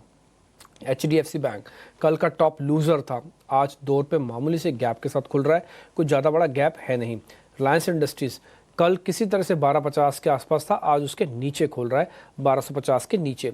L&T, TCS, इन्फोसिस, स्क्रीन पर फटाफट फायर कर दो सारे के सारे 6 के 6 बड़े शेयर्स, ताकि आपको थोड़ा रफ आइडिया लग जाए कि इनकी पोजीशनिंग क्या चल रही है। ये L&T आप देख रहे होंगे flat, TCS flat, Infosys flat, तो सब कुछ ऑलमोस्ट फ्लैट ही है।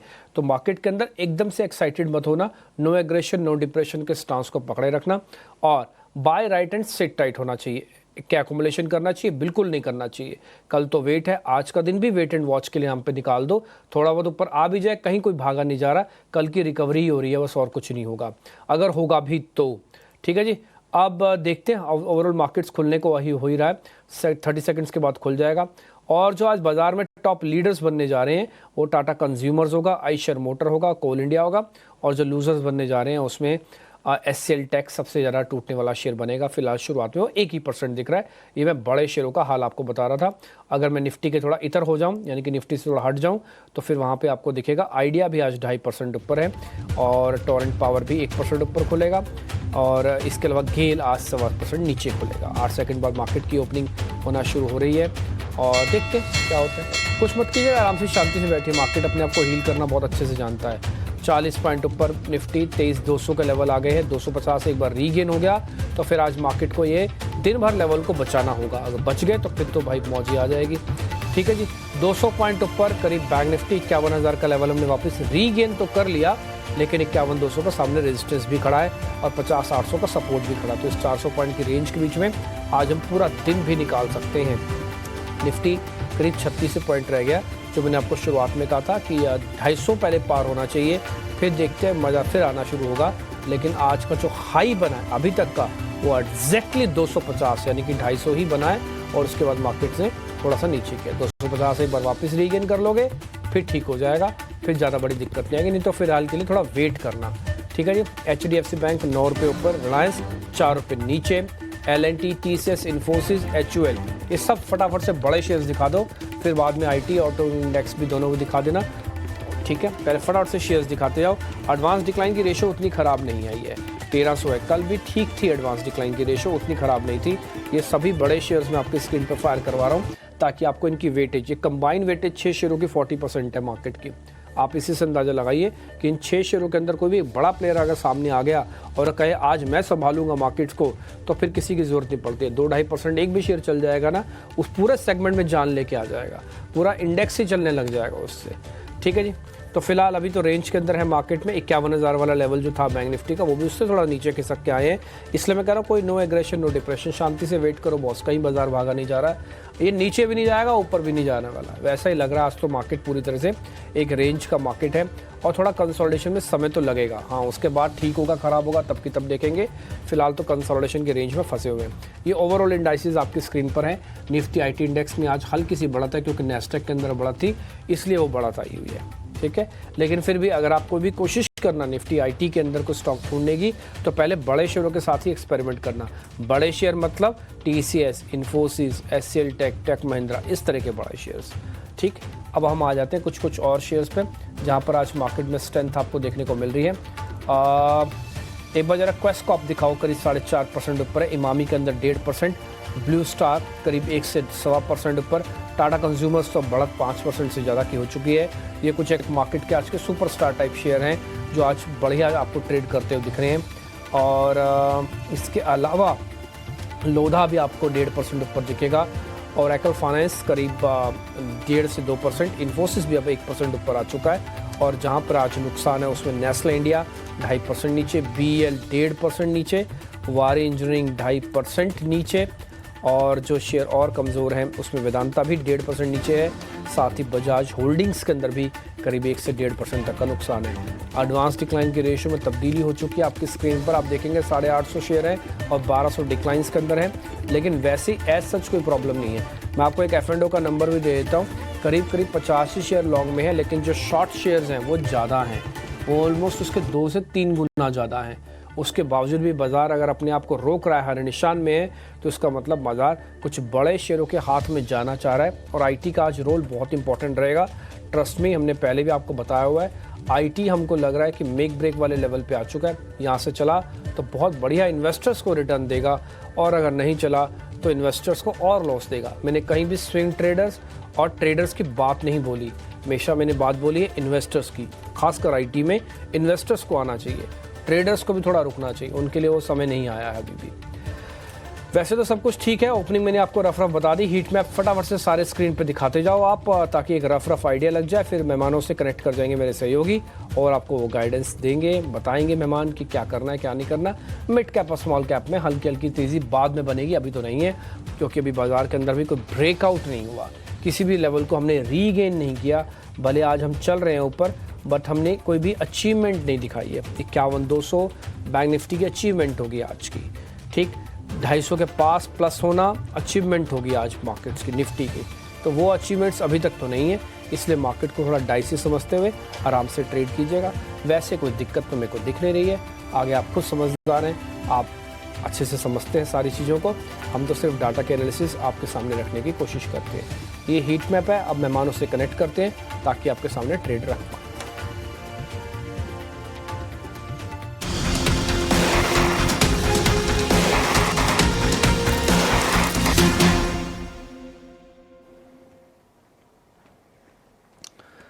चलिए तो ओपनिंग ट्रेड की शुरुआत कर लेते हैं। 3 मेहमान हमारे तैयार हैं। नीलेश जैन हैं, ध्वनि पटेल है और अक्षय भागवत भी हमारे साथ अब जुड़ गए हैं जेएम फाइनेंशियल से। आप तीनों का बहुत शुक्रिया, स्वागत है टीनो संदेश पर।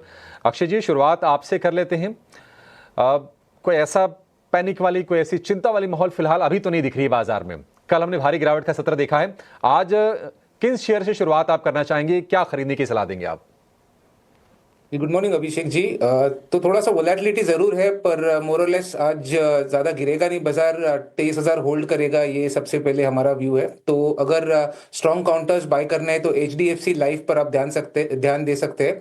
काफी बाइंग पोजीशंस गए 3 दिन से फ्यूचर्स में बनते हुए दिख रहे हैं। टेक्निकली स्टॉक ने 660 660 का एक पॉजिटिव ब्रेकआउट भी दिखाया है, जिसके चलते 720 और 740 पोजिशनल 740 का टारगेट होगा। शॉर्ट टर्म के लिए 720 का टारगेट होगा। तो HDFC लाइफ आप मोमेंटम बेस्ड बाइंग कर सकते हैं। कुल मिला के 685 ये एक सपोर्ट है, उसके नीचे आप स्टॉप लॉस करके बाय करें। ठीक है, इंश्योरेंस स्टॉक्स में और स्पेशली HDFC लाइफ में हाल फिलहाल हमने तेजी देखी भी है, हमारे एक्सपर्ट्स की तरफ से रेकमेंड हुए भी हैं। 685 रुपये का आप स्टॉप लॉस लगा लीजिए, यहाँ से करीब 12-13 रुपये नीचे का 720 और उसके बाद 740, ये 2 टारगेट आपके लिए बन जाएंगे HDFC लाइफ के शेयर में। ध्वनि जी नमस्कार, आप बताइए आप क्या खरीदवा रही हैं हमारे दर्शकों को, कहां पर बुलिश हैं आप? डेफिनेटली यहाँ पे जो इंटरेस्ट बन रहा है वो रियल एस्टेट में भी यहाँ पे बाइंग इंटरेस्ट बनता हुआ देखने को मिल रहा है। आज के सेशन में हम देख रहे हैं कि लोडा है, गोदरेज प्रॉपर्टीज है, इन जैसे काउंटर्स के अंदर बाइंग इंटरेस्ट जो है वो strongly on the bullish side देखने को मिल रहा है। तो गोदरेज प्रॉपर्टीज का जो चार्ट स्ट्रक्चर है वो मुझे यहाँ पे काफी पसंद आता है। On the higher side upward rising channel जो है वो इसके अंदर फॉर्मेशन बनती हुई देखने को मिल रही है। नीचे की तरफ जो सपोर्ट है वो वापस से ऊपर की तरफ शिफ्ट हो चुका है, जहाँ पे 2030 का जो लेवल बन रहा है वो एक सपोर्ट लेवल की तरह यहाँ पे काम करना चाहिए। और on the higher side positionally अगर हम देखें तो पहले 2160 और उसके बाद ऑन द हायर साइड 2200 के लेवल्स तक ये काउंटर जो है वो मोमेंटम दिखा सकता है। तो गोदरेज प्रॉपर्टीज के अंदर खरीदारी करके चलने की सलाह रहेगी। स्टॉप लॉस आप मेंटेन कीजिए ऑन द सेफर साइड यहाँ पे 2025 का। On the higher side first target जो इसका वो रहेगा वो है 2160 का और उसके बाद 2200 के लेवल्स। ठीक है, 2160 और 2200 के टारगेट गोदरेज प्रॉपर्टीज में। उस लेवल तक पहुंचा भी था गोदरेज प्रॉपर्टीज का शेयर, फिर वहीं से हमने थोड़ी प्रॉफिट टेकिंग का दौर देखा है। तो ये टारगेट फिर से अचीव होते हुए दिखेंगे। 2025 रुपए का आपको स्टॉप लॉस लगा के रखना है गोदरेज प्रॉपर्टीज के लिए। तो ये एक शेयर तेजी का आपको अक्षय जी ने दिया, दूसरा तेजी वाला शेयर आपको दे दिया है ध्वनि जी ने। क्या हैट्रिक लगाएंगे नीलेश जी? कौन सा शेयर आप रेकमेंड करेंगे? मॉर्निंग अभिषेक जी। देखिए, सबसे पहले यहाँ पे मार्केट का व्यू जो मैंने ओपनिंग रिमार्क में मैंने शेयर किया था कि ऊपरी स्तरों से फिर से दबाव देखने को मिल सकता है, क्योंकि इवेंट के पहले कॉशियस अप्रोच रखने की सलाह होगी। एक बाय और एक सेल ट्रेड है यहाँ पर। सबसे पहले लॉन्ग जो ट्रेड रडार पे है वो इंडियन होटल। कल काफी अच्छा स्पर्ट हमें इंडियन होटल में देखने को मिला था। स्ट्रक्चर काफी पॉजिटिव है यहाँ पर, जिस हिसाब से निचले स्तरों से रिबाउंड हुआ है। इंडिकेशन यही मिल रहा है कि यहाँ पे एक फॉलोअप मूव 825 और 835 तक इस पर्टिकुलर स्टॉक को ले जा सकता है। 799 का स्टॉप लॉस रखना होगा। इंडियन होटल को लॉन्ग करने की सलाह होगी। इसके अलावा एक शॉर्ट वाला ट्रेड है ऑयल इंडिया में।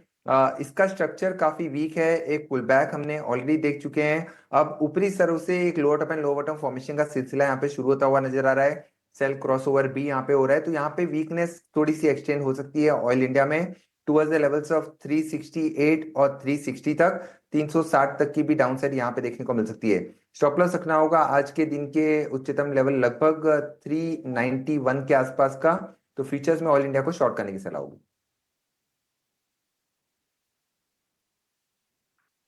ऑयल इंडिया में 391 के स्टॉप लॉस के साथ आपको शॉर्ट करने की सलाह है और इंडियन होटल्स में आपको तेजी की सलाह है 825 और 835 के 2 टारगेट के लिए। तो एक लॉन्ग और एक शॉर्ट हो गया नीलेश जी की तरफ से।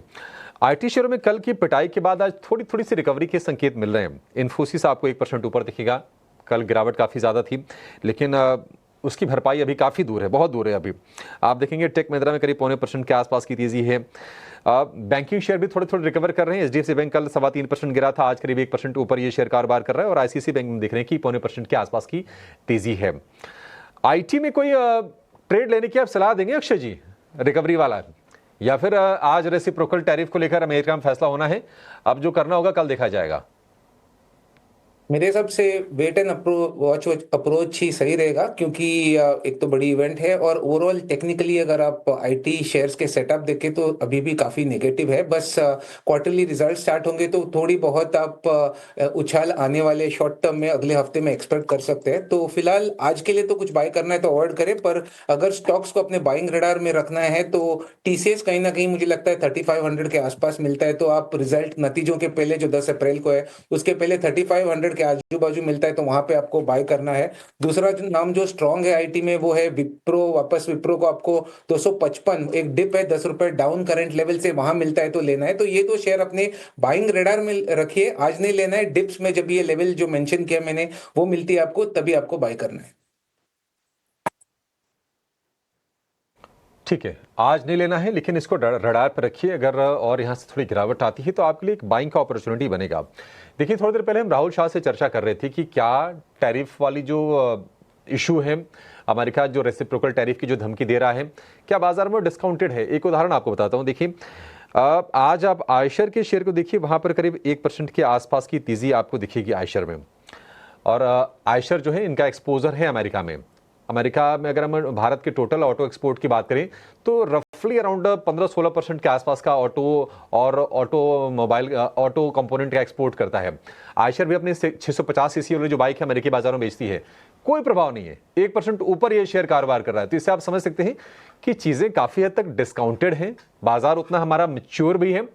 और अब चीज़ें मतलब आज तो साफ ही हो जाएंगी, कल हम और विस्तार से चर्चा करेंगे कि क्या एक्शन लिया गया है, कितना इम्पैक्ट आया है। लेकिन ये प्राइमा फेसी लग रहा है कि ऐसी कोई घबराहट की स्थिति है नहीं।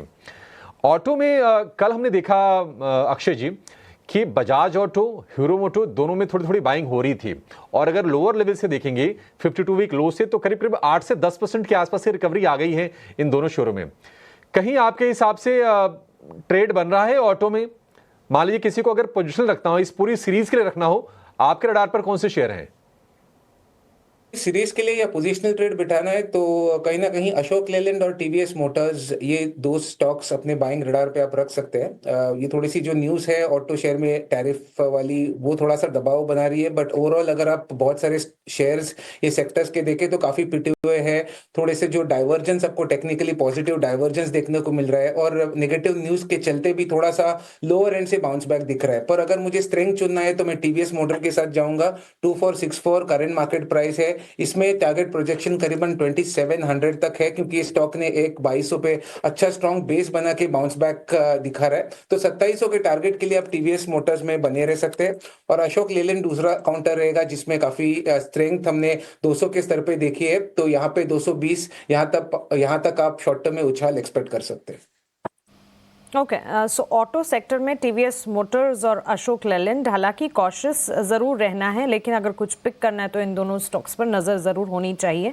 अब तक वैसे एल्यूमिनियम, स्टील, ऑटो पर ट्रंप ने टैरिफ लगाए हैं और अब आगे अनाउंसमेंट्स जो हैं रेसिप्रोकल, कह सकते हैं एक्सपेंसिव सेट ऑफ टैरिफ्स जो हैं वो आने वाले हैं, जो कि आज देर रात अनाउंसमेंट्स होती हुई दिखेगी। लेकिन टैरिफ के इम्पोजिशन के बाद दो और इम्पॉर्टेंट इवेंट्स हैं जिस पर आपकी नज़र होनी चाहिए। एक तो शुक्रवार को Fed chairman Jerome Powell economic outlook पर अपनी स्पीच देंगे, तो इस पर नजर होनी चाहिए। और सोमवार और बुधवार यानी कि next week Monday to Wednesday monetary policy committee की 3 दिवसीय बैठक होगी और बुधवार के दिन क्रेडिट पॉलिसी आएगी। तो ये दोनों इंपॉर्टेंट इवेंट्स हैं। लगातार हम कह सकते हैं कि इस हफ्ते और अगले हफ्ते की शुरुआत में 3 इंपॉर्टेंट इवेंट्स हैं जिस पर हमें नजर रखनी होगी। लेकिन चलिए स्टॉक स्पेसिफिक मूव्स की जहां हम बात कर रहे हैं, बाजार खुलने से पहले आज 9 के नवरत्न की सूची हमने आपको बताई थी, उन स्टॉक्स में भी अच्छा खासा एक्शन देखने को मिल रहा है। और इनफैक्ट रियल एस्टेट सेक्टर है जो कि इस वक्त आउट परफॉर्म करता हुआ। गुड मॉर्निंग ध्वनि, रियल एस्टेट सेक्टर से ही जुड़े आपके ओपनिंग ट्रेड्स रहे।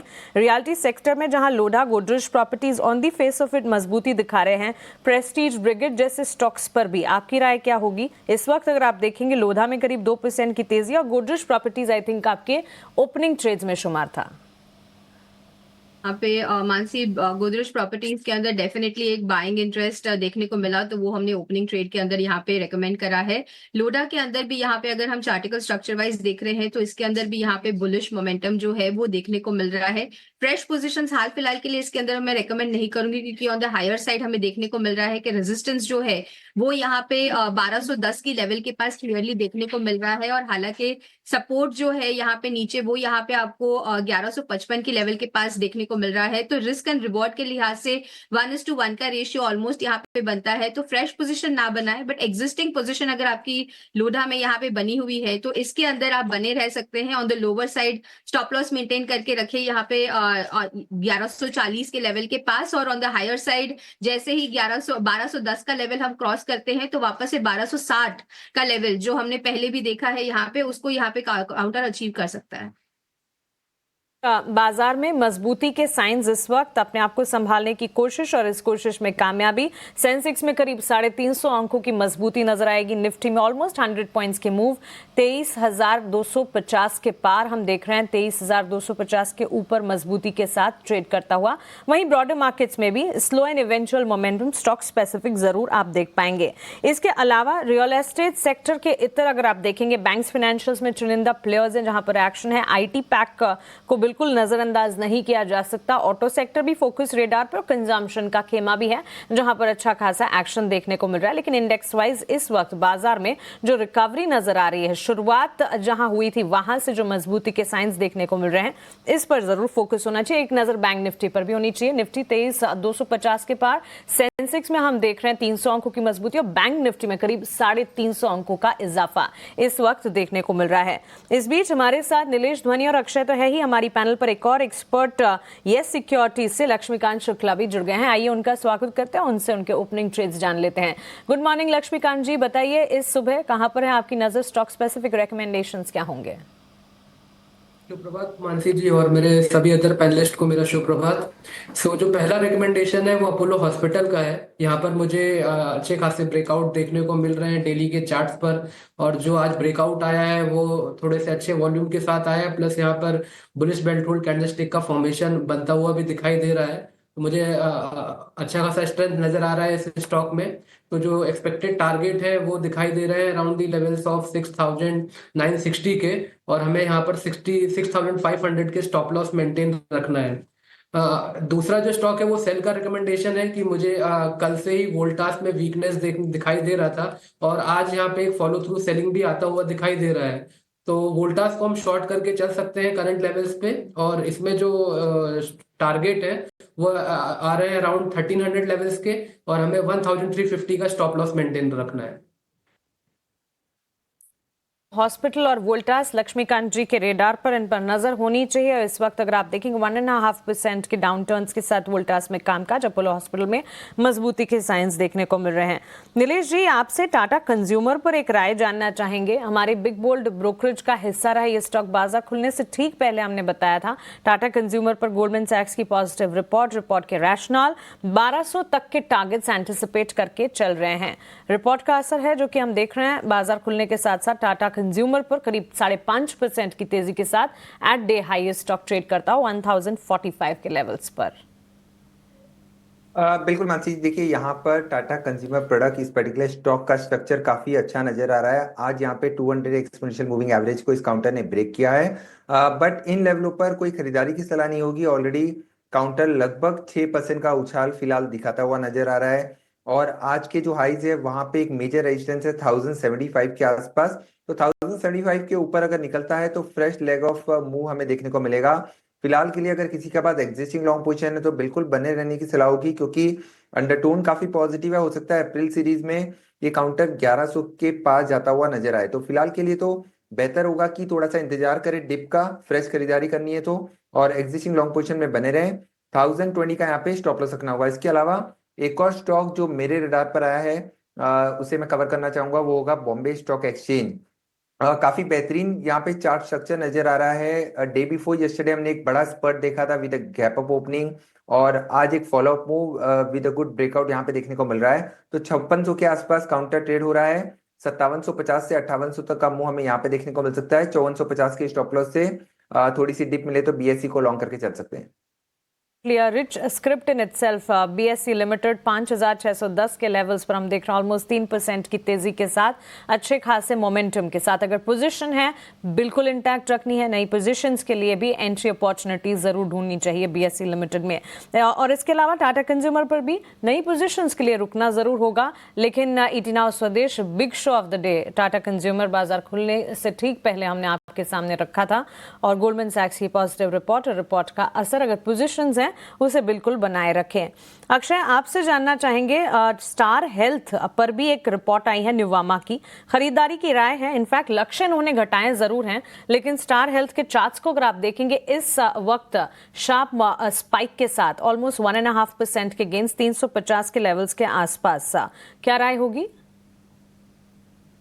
वीक है टेक्निकल चार्ट स्ट्रक्चर। एक तरफा सेलिंग हमने देखा है 650 के स्तर से, तो थोड़ी सी ओवरसोल्ड जरूर है इंट्राडे या वेरी शॉर्ट टर्म चार्ट्स पे, बट ब्रॉडर व्यू देखेंगे तो काफी नेगेटिव है। कहीं ना कहीं 340 के आसपास हल्का सा सपोर्ट बेस बन रहा है, पर थोड़ा सा उछाल आपको 360 370 तक दिखता है, तो वहां पे एग्जिट करने की राय रहेगी।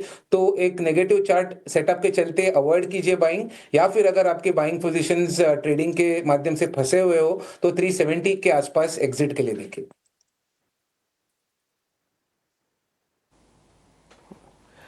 करीब 400 पॉइंट के बढ़त के साथ अभी निफ्टी 51,200 को पार कर चुका है। ये आज का हमारा टारगेट था, याद है आपको अभिषेक जी और हमारे और पैनलिस्ट को? आज हमने आपको बोला था 51,200 अगर पुल बैक रहा तो ये आज का टारगेट बनेगा। बैंक निफ्टी का लिखा हो बॉस, हाँ 51,200 आपको देखो स्क्रीन पर आपको दिख रहा होगा, आप उसको नोटिस कीजिएगा।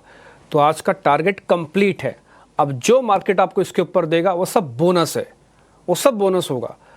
और 50,800 अब आपका पक्के वाला सपोर्ट हो गया, क्योंकि कल आप 50,800 पे क्लोज करके गए थे। कल की टोटल गिरावट 750 पॉइंट की थी, आज के अभी तक की टोटल बढ़त 350 पॉइंट की है। रफ आप 50% कल की गिरावट को बैंक निफ्टी के अंदर कवर कर चुके हो।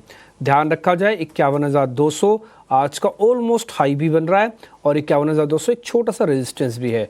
मैं तो चाहूँगा पार हो जाए, बट ये रेजिस्टेंस है, इसको नकारा नहीं जा पाएगा। दूसरा पॉइंट 250 बैंक निफ्टी ने पार किया है। एक बार स्क्रीन पर निफ्टी दिखाओ अब आप, 23,250, ये बहुत इंपॉर्टेंट लेवल है। इसके ऊपर आज क्लोज मिल गया तो भले ही कल 350 पॉइंट खोए हों, भले ही आज आपने 100 पॉइंट पाए हों, तब भी डैमेज ऑल टुगेदर ख़त्म हो जाएगा, और फिर हो सकता है मार्केट आपको नए रूप में वापस भी दिखे। तो ये बहुत इंपॉर्टेंट लेवल्स हैं जो मैं आपके सामने शेयर कर रहा हूँ। एक और चीज़ नोटिस कराता हूँ आपको, वो है इंडिया विक्स। ये करीब चल रहा है 13.5 के आसपास का।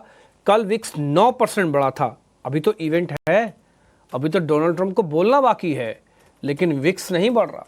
ये एक और इंडिकेशन है बताने के लिए कि बहुत सारी खबरें आपकी डिस्काउंटेड हैं। अगर ऐसा हो रहा होता ना बॉस, तो ये मार्केट आज 50% से ज़्यादा रिकवर नहीं करता बैंक निफ्टी के अंदर, फिर विक्स 10% और बढ़ता। 1 मिनट के लिए जरा एडवांस डिक्लाइन की रेशियो भी दिखाओ। जब बाजार खुला था एडवांस डिक्लाइन की रेशियो ठीक नहीं थी, करीब 800 शेयर बढ़कर 1200 शेयर गिरावट में थे, लेकिन अभी एडवांस डिक्लाइन की रेशियो में फ़र्क पड़ा है। ये आप देख पा रहे होगे 95 और 104 आपस के बराबर की टक्कर आपको F&O वाले शेयर्स में दिखेगी। NSE BSE को 1 मिनट के लिए छोड़ दो, क्योंकि उसमें मिड कैप और स्मॉल कैप के शेयर्स भी पार्टिसिपेट कर रहे हैं और उनके इंडाइसिस में रिकवरी नहीं आई है। एक बार जरा दिखाओ तो मिड कैप और स्मॉल कैप के इंडाइसिस में, उसमें उतनी स्मार्ट रिकवरी नहीं है जितनी आपको फ्रंट लाइन इंडाइसिस में दिख रही है, specially on the bank Nifty front. जो अभिषेक जी ने मेरे से सुबह पूछा तो मैंने कहा ये लाइट है, ये एक्सट्रीम लाइट है। तो बैंक निफ्टी आज आप देखो परसेंटेज में भी ज़्यादा है और कन्विक्शन में भी ज़्यादा है, लेवल्स में भी ज़्यादा हुआ है। ठीक है जी, तो रफ मैंने आपको सारी चीज़ें जो मेरे को समझ में आ रही थी वो मैंने बताई। एक और चीज़ नोटिस करवानी बाकी है, वह HDFC बैंक को। HDFC बैंक में कल 1800 का साथ छोड़ा था, आज 1800 की तरफ वापस से बढ़ रहा है। 1800 रीगेन कर लेगा ना तो सोच लेना कि बैंक निफ्टी में कोई खास मेजर प्रॉब्लम नहीं आएगी। इसलिए इसका 1800 भी आपको थोड़ा वेट एंड वॉच करना पड़ेगा। सब चीज़ लगा के रखो कॉर्नर्स में, और ये सब चीज़ें धीरे धीरे करके अपनी पोजीशंस को स्विंग ट्रेड और इन्वेस्टर, अपने आप को पहले डिफाइन करो, मैं ट्रेडर हूँ, इन्वेस्टर हूँ कि स्विंग ट्रेडर हूँ। तो अगर आप इन्वेस्टर हो तो जब भी कोई डिप मिले हल्का हल्का हाथ चलाना। स्विंग ट्रेडर हो मौका देख के चौका मारो, और ट्रेडर हो फिर तो हाईली प्रोफेशनल सॉफ्टवेयर्स के इस्तेमाल करो। फिर उसमें हमको टीवी में ज़्यादा ध्यान दो, फिर आप अपना सॉफ्टवेयर और अपनी इंटेलिजेंस पे ध्यान दो, क्योंकि यहाँ पे जो बात हो रही है वो स्लाइटली 1 से 2 दिन, थोड़ा सा स्विंग 1 से 2 दिन का काम होता है। जिनको घंटों में काम करना है ना, वो देखें ज़रूर टीवी, बट अपने सॉफ्टवेयर्स का भी इस्तेमाल करें। खाली अब बहुत बोलने से नहीं होगी, अब तो एल्गो चाहिए ही आपको, थोड़ा सॉफ्टवेयर वगैरह लेके रखना, थोड़ा कैपिटल उस पर खर्च भी करो। अब आप 270 पॉइंट 104 पॉइंट आपको निफ्टी के ऊपर दिख रहा होगा। आज के टॉप गेनर कौन कौन से हैं, यानी कि जहाँ पे लॉन्ग पोजीशंस बन रही है, मैं फटाफट से आज के मेहमानों से पता कर लेता हूँ। आज का जो बढ़िया ओपन इंटरेस्ट के साथ जिसमें ट्रेड दिख रहा है वो दिख रहा है पीएनबी हाउसिंग। एक बार जरा लेके आना पीएनबी हाउसिंग का। पीएनबी हाउसिंग पे एक बार ध्वनि आपकी रिकमेंडेशन।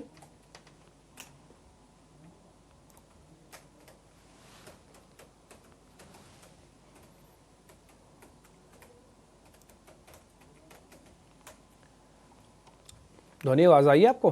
पीएनबी हाउसिंग नहीं, आवाज़ नहीं जा रही। अक्षय पी भागवत है, अक्षय भाई नमस्ते, आवाज़ आ रही है?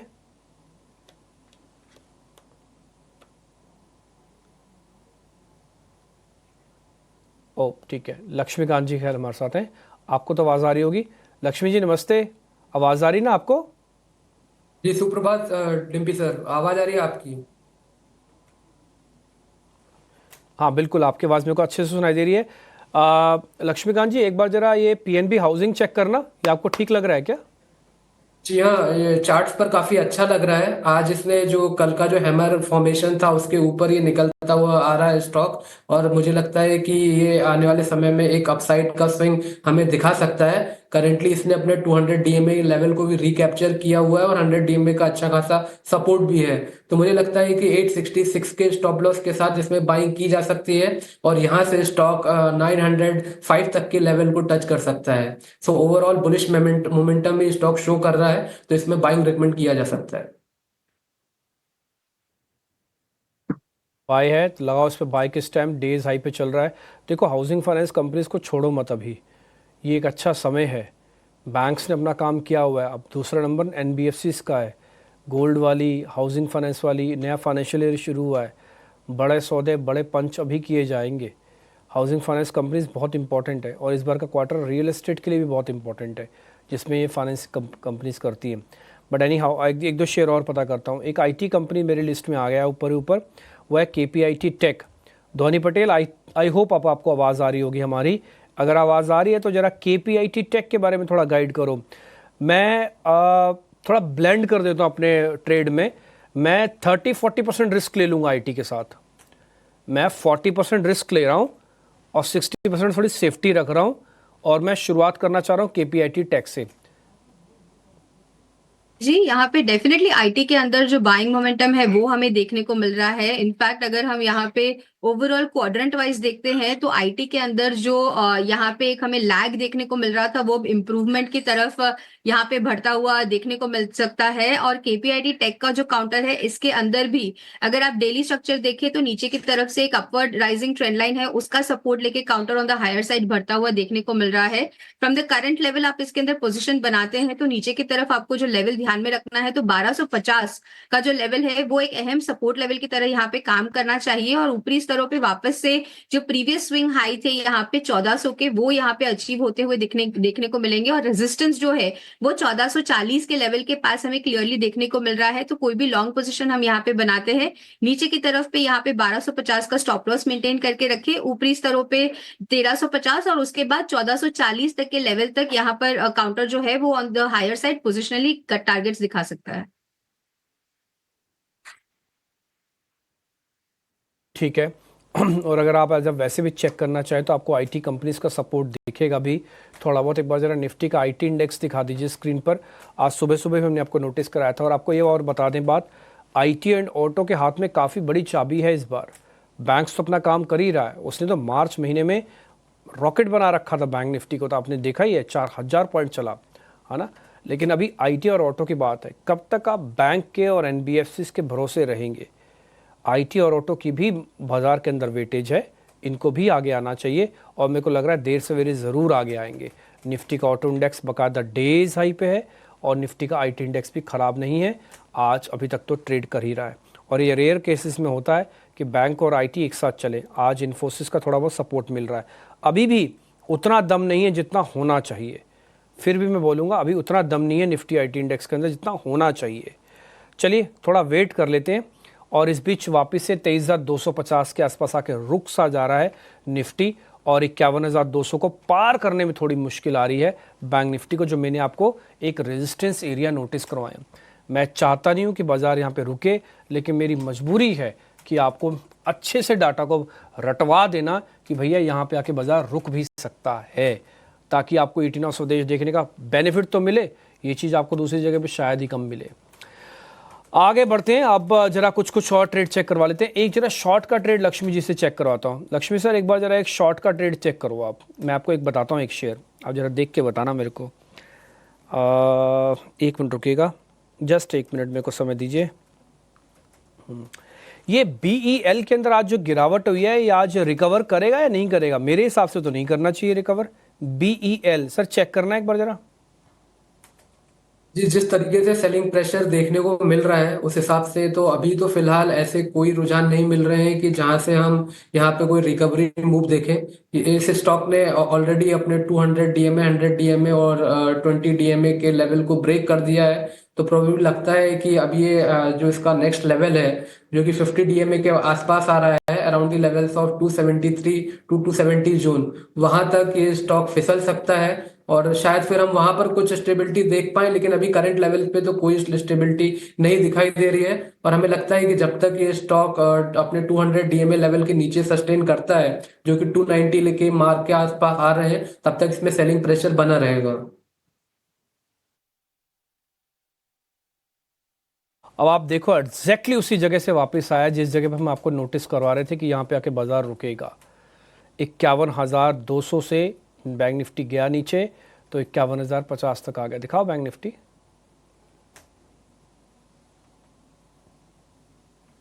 ये आ गया 51,200 से 51,056 पे आ गया बैंक निफ्टी। ठीक है, अब दिखाओ निफ्टी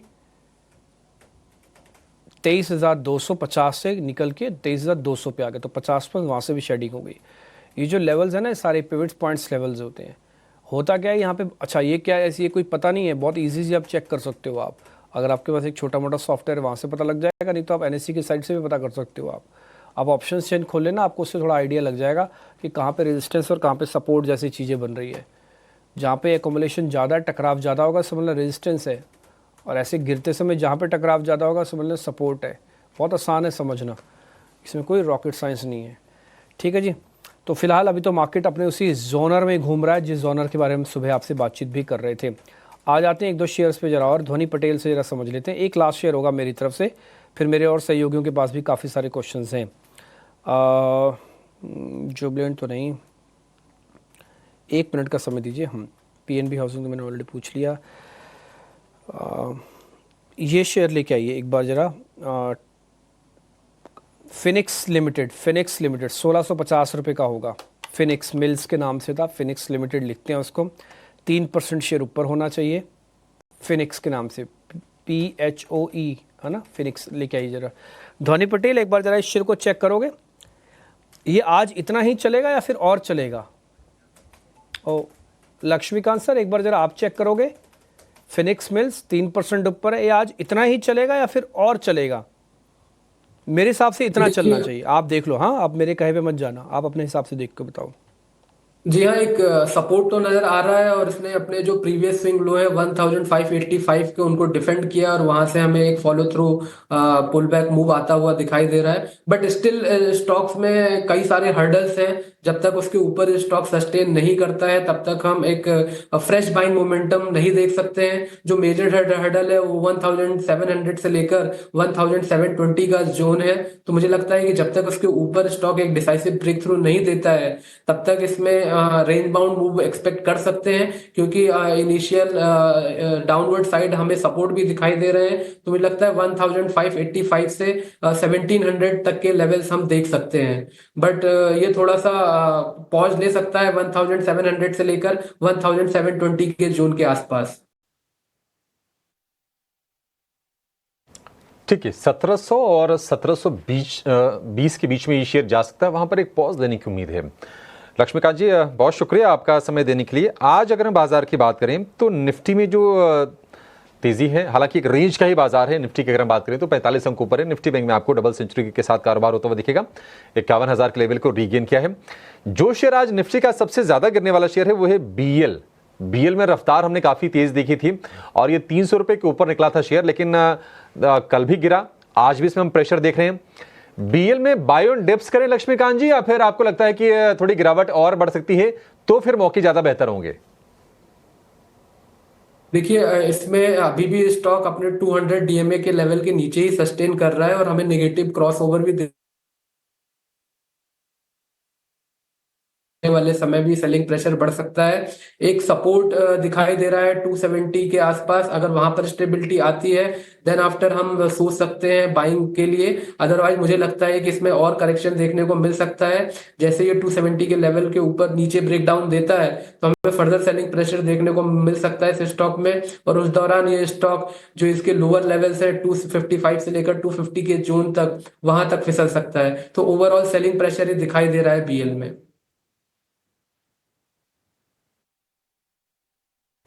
ठीक है, सेलिंग प्रेशर थोड़ी सी और बढ़ सकती है बीएल के शेयर में।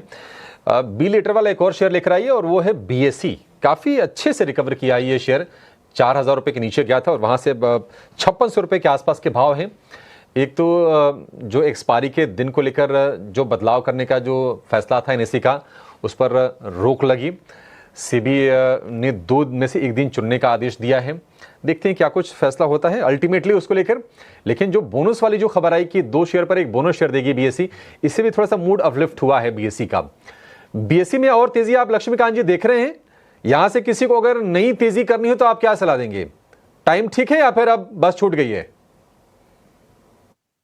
जी मुझे ऐसा लगता है कि यहाँ से हम फर्दर अपसाइड के मूव बीएससी में देख सकते हैं। अब जो नेक्स्ट रेजिस्टेंस दिखाई दे रहा है वो सीधा दिखाई दे रहा है 6000 से लेकर 6050 के जोन के आसपास। तो एटलीस्ट हम यहाँ से 400-500 पॉइंट की और अपसाइड के मूव बीएससी में देख सकते हैं। अगर किसी को बाइंग करके चलना है तो मुझे लगता है कि 5000 का एक स्ट्रिक्ट स्टॉप लॉस है, उसको मेंटेन रखना चाहिए। और जब तक स्टॉक 5000 के ऊपर ट्रेड करता है तब तक हम यहाँ से 6000 से लेकर 6050 के जोन हम आने वाले समय में देख सकते हैं।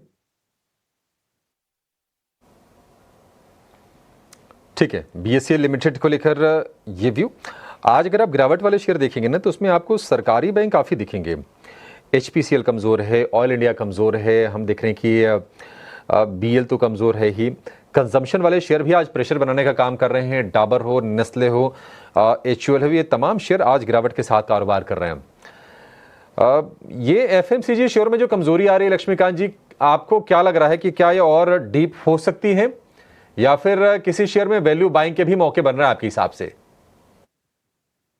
देखिए निफ्टी एफएमसीजी इंडेक्स में तो ऐसी कोई फिलहाल गिरावट नहीं देखने को मिल रही है। बट जैसा कि आपने बताया कुछ सेलेक्टेड स्टॉक्स हैं जहां पे हमें करेक्शन देखने को मिल रहे हैं। तो ओवरऑल अगर हम निफ्टी एफएमसीजी के चार्ट्स पर नजर डालते हैं तो यहाँ पर अभी भी हमें एक सपोर्ट दिखाई दे रहा है अराउंड दी लेवल्स ऑफ 52,400 के आसपास। और जब तक इसके ऊपर निफ्टी एफएमसीजी ट्रेड करता है तब तक हम पुल बैक मूव एक्सपेक्ट कर सकते हैं। ऑलरेडी अगर आप टाटा कंज्यूमर को देख रहे होंगे तो वहां पर हमें अच्छी खासी बढ़त देखने को मिली है। अपार्ट फ्रॉम दिस आईटीसी भी एक स्टॉक है जहां पर हम एक पुल बैक मूव आने वाले समय में देख सकते हैं। तो ओवरऑल मैं ये तो नहीं कहूंगा कि सारे के सारे स्टॉक अच्छे नजर आ रहे हैं, बट कुछ सेलेक्टिव एफएमसीजी स्टॉक्स हैं जहां पर आने वाले समय में हम अपसाइड के मूव देख सकते हैं। जी पैक में सिलेक्टिव प्लेयर्स हैं जहां पर मजबूती है। टाटा कंज्यूमर का जिक्र आपने किया लक्ष्मीकांत जी, और टाटा कंज्यूमर ही बाजार खुलने से ठीक पहले इस स्टॉक को 9 के 9 रत्न की लिस्ट में हमने भी शामिल किया था। एक पॉजिटिव रिपोर्ट और उसके ठीक बाद हम देख रहे हैं करीब 5-6% तक की मजबूती के मूव्स, 1047 के लेवल्स। क्या है ये पॉजिटिव रिपोर्ट्स के टेक अवेज क्या है, ये आपके लिए बेहद जानना जरूरी है क्योंकि इस रिपोर्ट के ठीक बाद हम देख रहे हैं अच्छा खासा एक्शन दिन के उच्चतम स्तर पर टाटा कंज्यूमर। रिपोर्ट के टेक अवेज लेकर सारी की सारी इंपॉर्टेंट डिटेल्स लेकर वरुण दुबे हमारे साथ जुड़ गए। गुड मॉर्निंग वरुण, बताइए। Good morning Mansi. तो यहाँ पे गोल्डमैन की रिपोर्ट आई है टाटा कंज्यूमर्स पे। इन्होंने स्टॉक को अपग्रेड कर दिया है, खरीदारी की सलाह दे रहे हैं और लक्ष्य में बढ़ोतरी की है। 1040 से बढ़ा के 1200 रुपये के लक्ष्य, यानी कि लक्ष्य में करीब 160 रुपये की बढ़ोतरी जो है इन्होंने कर दी है। अब इनका कहना क्या है? इनका कहना है कि FY 25 से 27 तक इस कंपनी की जो ग्रोथ है वो काफ़ी बेहतर रहेगी और ईपीएस ग्रोथ जो है वो काफ़ी अच्छी रहने वाली है। अब देखिए, जो प्राइस हाइक कंपनी ने लिए थे, इसके कारण जो चाय के मार्जिन है, इनके जो चाय का कारोबार है उसके मार्जिन जो है वो फिर से लौटते हुए नजर आएंगे और वहाँ से ग्रोथ को काफ़ी सहारा मिलेगा। इसके अलावा कंपनी डिस्ट्रीब्यूशन कर रही है, डिस्ट्रीब्यूशन में एक्सपांशन कर रही है और किसी भी एफएमसीजी कंपनी के लिए डिस्ट्रीब्यूशन सबसे अहम होता है। तो इसके लिए डिस्ट्रीब्यूशन में जो कंपनी एक्सपांशन कर रही है उसके चलते ओवरऑल ग्रोथ जो है वो कंपनी की काफ़ी बेहतर रहने वाली है और कंपनी इनोवेशन भी लगातार कर रही है।